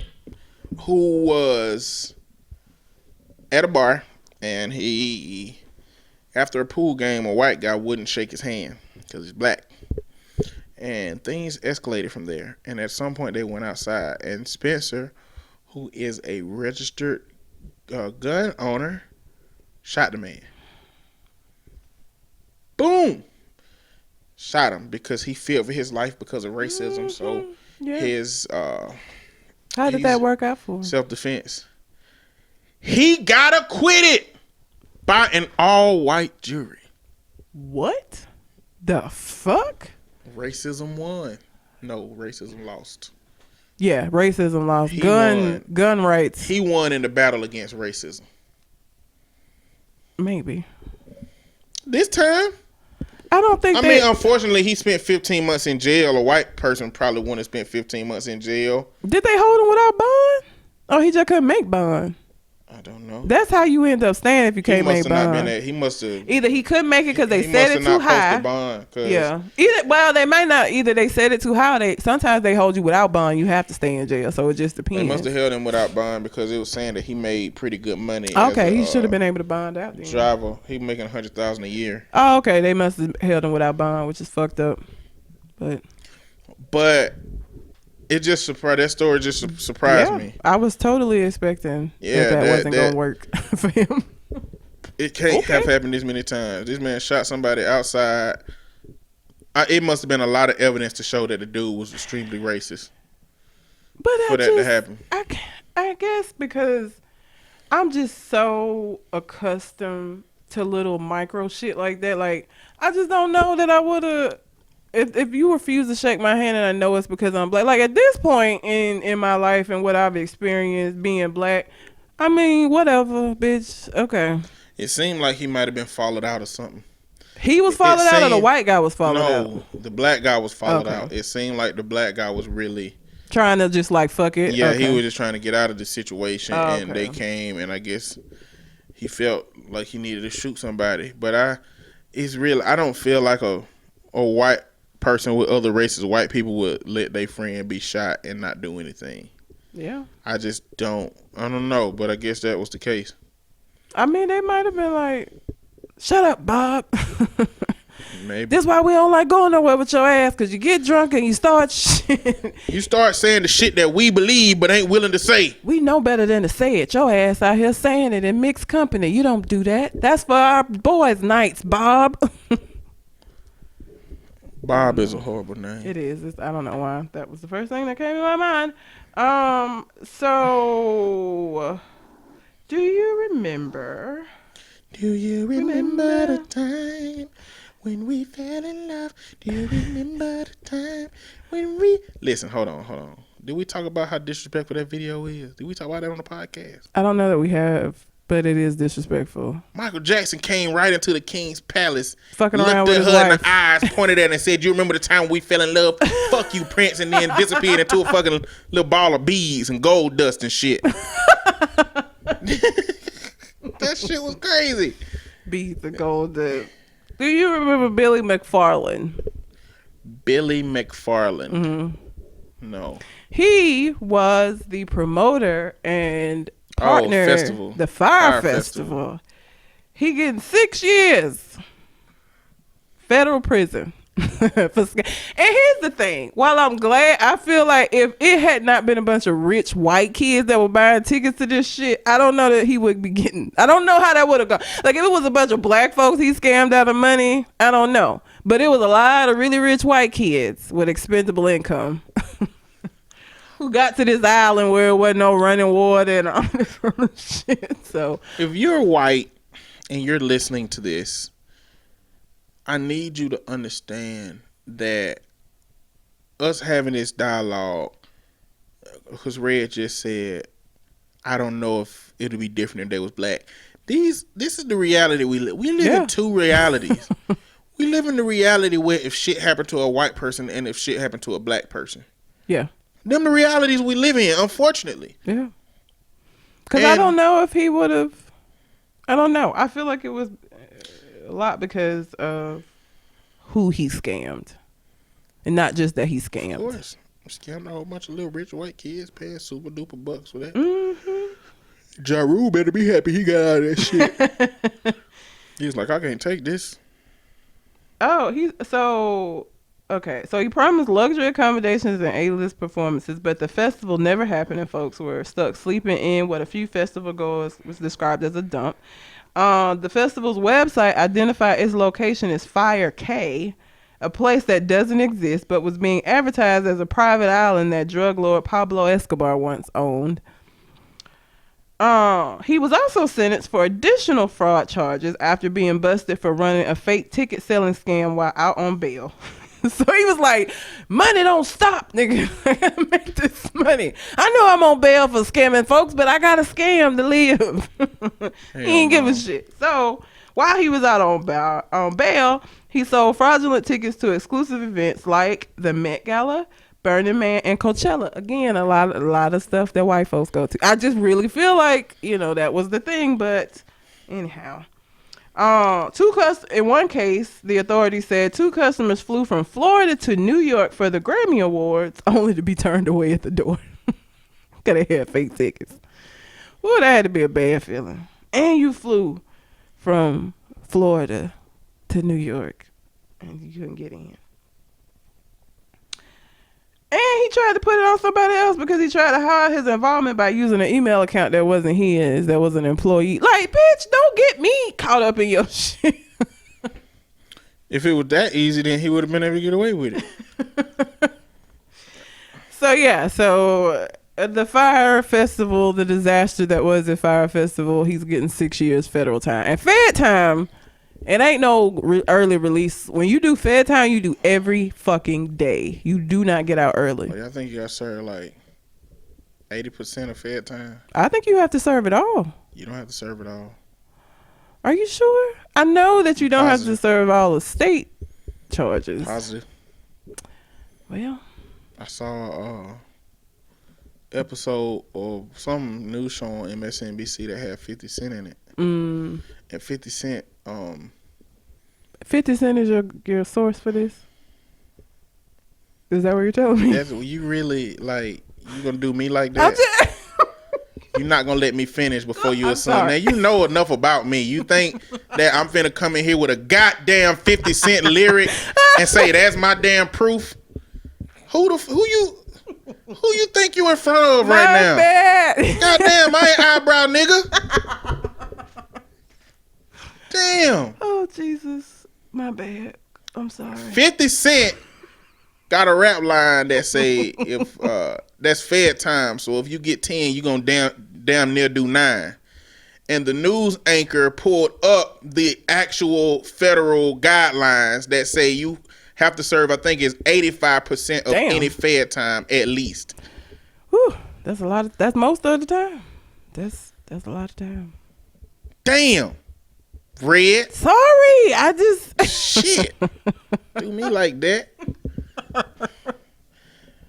I was disappointed. That's why I was asking. I was like, "This isn't you. You don't do this." No chance. He could at least let me finish and then roast my ass after I fucked up. Now you look silly.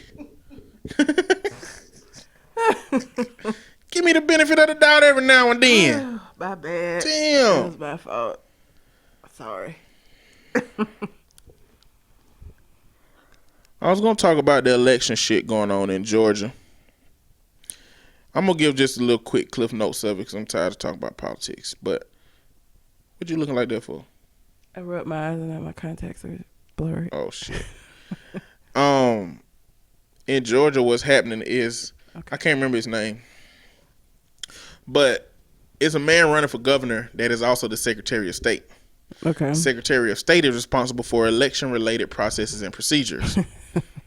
So what he is doing is he is holding up 53,000 people's ability to vote. Now, the state of Georgia has a law that is the, I think it's perfect match, called a perfect match policy, where you have to match their rules in terms of voter IDs exactly, which means that you have to have a license, a social security card, or a state issue ID. One of those 3 things. Now, what we know has been happening in the South is that they've been closing satellite sites where you can get those things done. But the crazy thing about it is those 53,000 applications, which were mailed in, I think, 7 out of 10 of them were black people. So in his hand, I think he believes that he's holding a whole bunch of votes against him. And people have been asking him to step down. But he hasn't. And what... See, I feel like a theme of this podcast, at least one I'm going to draw for it, is how do you see what racism looks like? Like, when a situation happens, how can you see racism in it if you're not looking for it? For example, creating a voter ID law itself on a face value ain't a problem, right? Enforcing said law ain't a problem, right? And on the surface don't sound racist, neither one of them. But when you know, just by fact, that a large portion of any black community don't have IDs, because a lot of people in impoverished communities don't drive.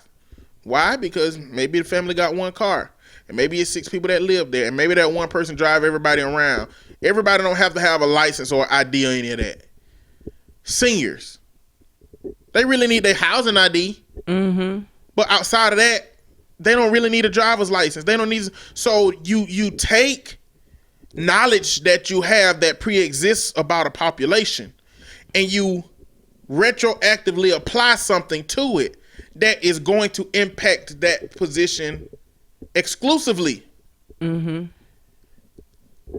That's how you call something racism when you can't see it. Who does it impact? Disproportionately. Does it impact everybody at the same rate? If not, that is something that's racist. And maybe that Secretary of State, maybe he ain't. I just can't see a world where he ain't doing that on purpose. And he don't have that knowledge, and he don't know it. And he chooses this time of all times to hold up those votes. So I'm over politics, but I'm finna start a YouTube series about just making politics a lot easier to understand, because it's so much shit. I'm just tired of thinking about it right now. But it is what it is. The only other thing I had was Amber Rose talked about how she allows her 5-year-old to curse because she wants him to express himself. And listen, I am definitely one of these people who feel like a lot of the shit that my parents did wasn't good, and that I'm not going to repeat it. You know, I'm not going to be beating my kids the way we got our asses beat. But there are certain things that I do feel like I will not allow. And my 5-year-old is not finna be out here cursing. And I tell parents this all the time.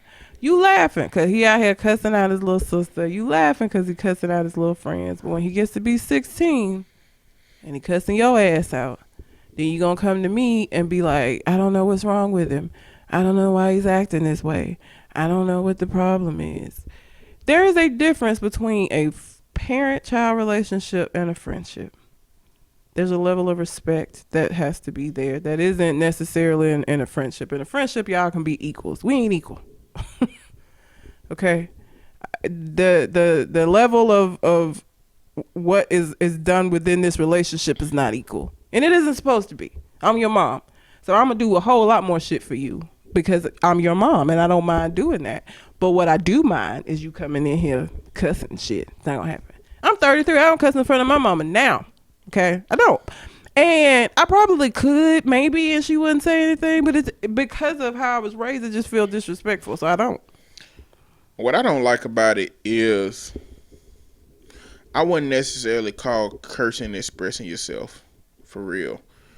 I think that there is a vocabulary that exists that will allow you to appropriately express what you're experiencing without having to use profanity in it. And instead of encouraging him to learn the words that come along with emotions that appropriately let people know when you're at a level of frustrated that will curse, then that's where the message gets lost on me with that. And it's not like cursing is not this readily accepted thing that's just, you know, if adults curse, it's fine. If kids curse, it ain't. I cannot go in my office on Monday and just go in there and sound like fucking Eddie Murphy on Raw. I can't go do that Okay, because I'm going to get pulled in the office and we're going to have a discussion about how inappropriate my language is. Okay, so this is something that he is going to be dealing with his entire life, where this is not going to be okay, and that is not going to be the appropriate way for you to talk or speak because of where you are. It just is it's an unnecessary thing. Like, again, I applaud parents who look at their childhood and want to make some changes because you realize the shit that your parents did was detrimental, not because they were purposely doing it, but because they maybe didn't know better. But we know a little bit better now, so we should do better. I applaud that. But like, sometimes folks just be getting out of hand with the shit that they just allowing kids. It's too much. Like, they still need structure. They still need boundaries. There needs to be rules so that they understand and recognize how to do that, because their whole fucking life, these are things that they're going to have to be able to learn to live within boundaries. So I just don't get throwing everything out the window and just letting these kids do whatever the fuck they want to do. Because again, him at 5 doing this might be a little bit different than him at 16, where he's trying to exert his independence, where he's trying to have some autonomy in his life. And so you are the person that stands in the way of him being able to do that in a way that he want to do it at 16. And now you got to try to put some boundaries in place. Now you got to try to say something to him, but you've been letting him do what the fuck he want to do his whole life. And now you expect him just to listen to you just cause. No. Nope. No, y'all friends. Friends are equal. You know, what you're saying is a suggestion. And it's not going to be a suggestion. I'm your mom. I'm not your friend. I don't want to be friends with my kid. I want them to be my child, because I feel like that is a very special relationship. And it's a lot more special than us being homies. You my kid. I care about you. I think that the goal should be to find balance. Yeah. In the two. I think that your kid should be able to look to you as a confidant as they would a friend, because you, your children being open enough to communicate to you troubles and shit instead of going to their friends because they scared of what you gonna do is way more important than this authoritarian as existence for them. Well, no, I mean, you not being friends, I mean, is not like, I would never talk to my mom how I talk to y'all niggas. Okay, I wouldn't, like, just out of respect for her. It's not that I wouldn't go talk to her about things, but the way that I'm gonna talk to her is not gonna be. I think that's different than the friends same conversation. Because I think when people say I'm not here to be your friend, I think that is a cop-out for this overly harsh, authoritarian parenting style. I think that a lot of people use that for that. That's not how I'm using it. That's not what I mean when I say it. Because I want them to be able to talk to me. I have plenty of kids on my caseload right now that will not talk to their parents because of the way their parents react. I have a kid that she literally writes down a list of shit that happens to her because I only see her every 2 weeks. And when she comes in, we go through this whole list of shit that she could have talked to her mom about, but her mom ain't gonna respond in a way that's conducive to her wanting to. So she just hold it to talk to me about it. I don't want my kid doing that. I want you to be able to come and talk to me. I want you to know that, you can. I'm not gonna flip out all the time. With that, your child have to view you as, from their perception, as friend, whether you are that or not, than they do a consequence maker. But I'm gonna be both. Well, one got to win out the other one. The one that win out is going to define how your kid react to you.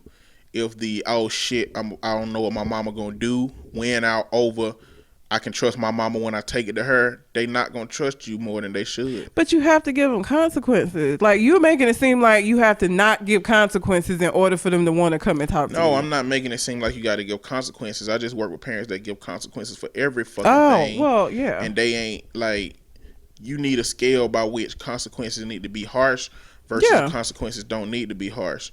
And sometimes something gonna happen to your kid where in order for them to talk to you, you might have to gloss over consequences, because it's gonna be moments. As a parent, it's gonna be moments. But let me not say consequences. Let me say immediate reactionary consequences. It's gonna be sometimes where you're going to be able to see that I can give my kid consequences and not get what I'm trying to get, or I can.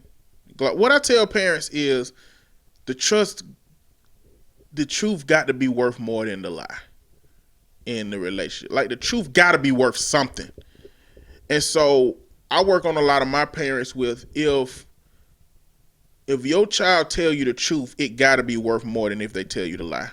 Because if a child believe that they're going to get the same ass whooping for the truth or the lie, they're going to try to lie like a motherfucker all at least day. I might get out with it. Exactly. I'm definitely not going to get out with the truth. Exactly. Yeah. So if you were going to say you can't go nowhere for a week, that's a lie. If the truth is told, then it should be 2 days. But with that, have to be a system by which a child knows that it would have been 2 weeks if they would have told. Mm-hmm. But that's the problem. A lot of parents don't have that consistency in that system.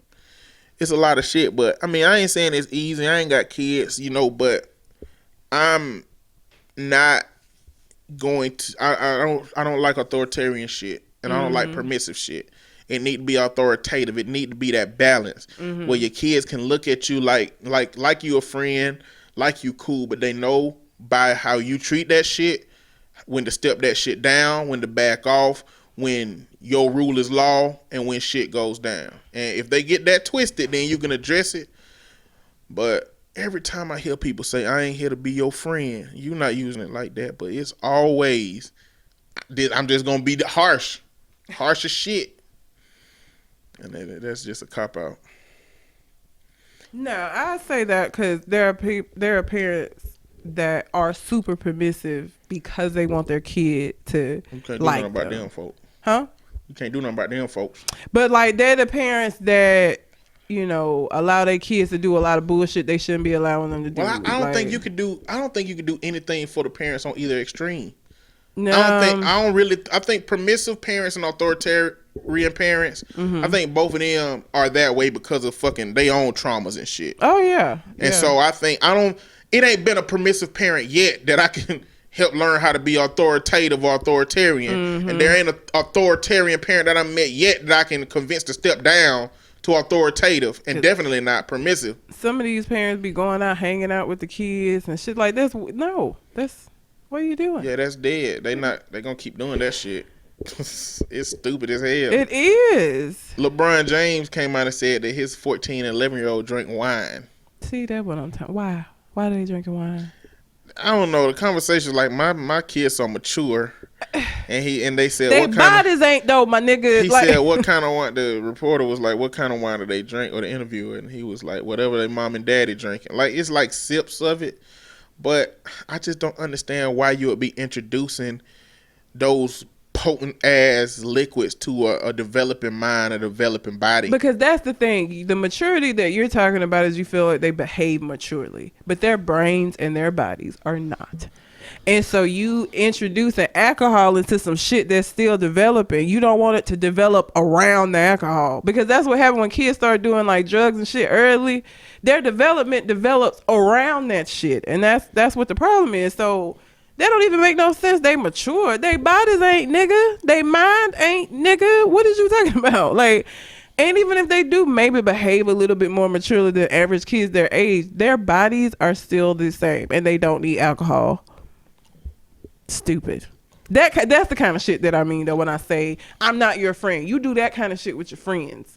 Obviously, hopefully not at 11 and 14, but just like I'm not, those are not the kind of things that we're going to do in this relationship that we have. That's what I mean by I'm not your friend. Not that you can't come and talk to me, not that I'm not going to listen, but it's going to be certain shit that it's just not going to be allowed, because that's not the nature of the relationship that we have. It's different from your friends. I want it to be different. I want it to be better. I want to be that go-to person. I don't want you, because your friends just as stupid. They don't know. They out here making the same damn mistakes you making. So. Okay. Well, all right. You got anything else on your mind? I do not. All right. Well, until we come to the next conversation. We out. Holla.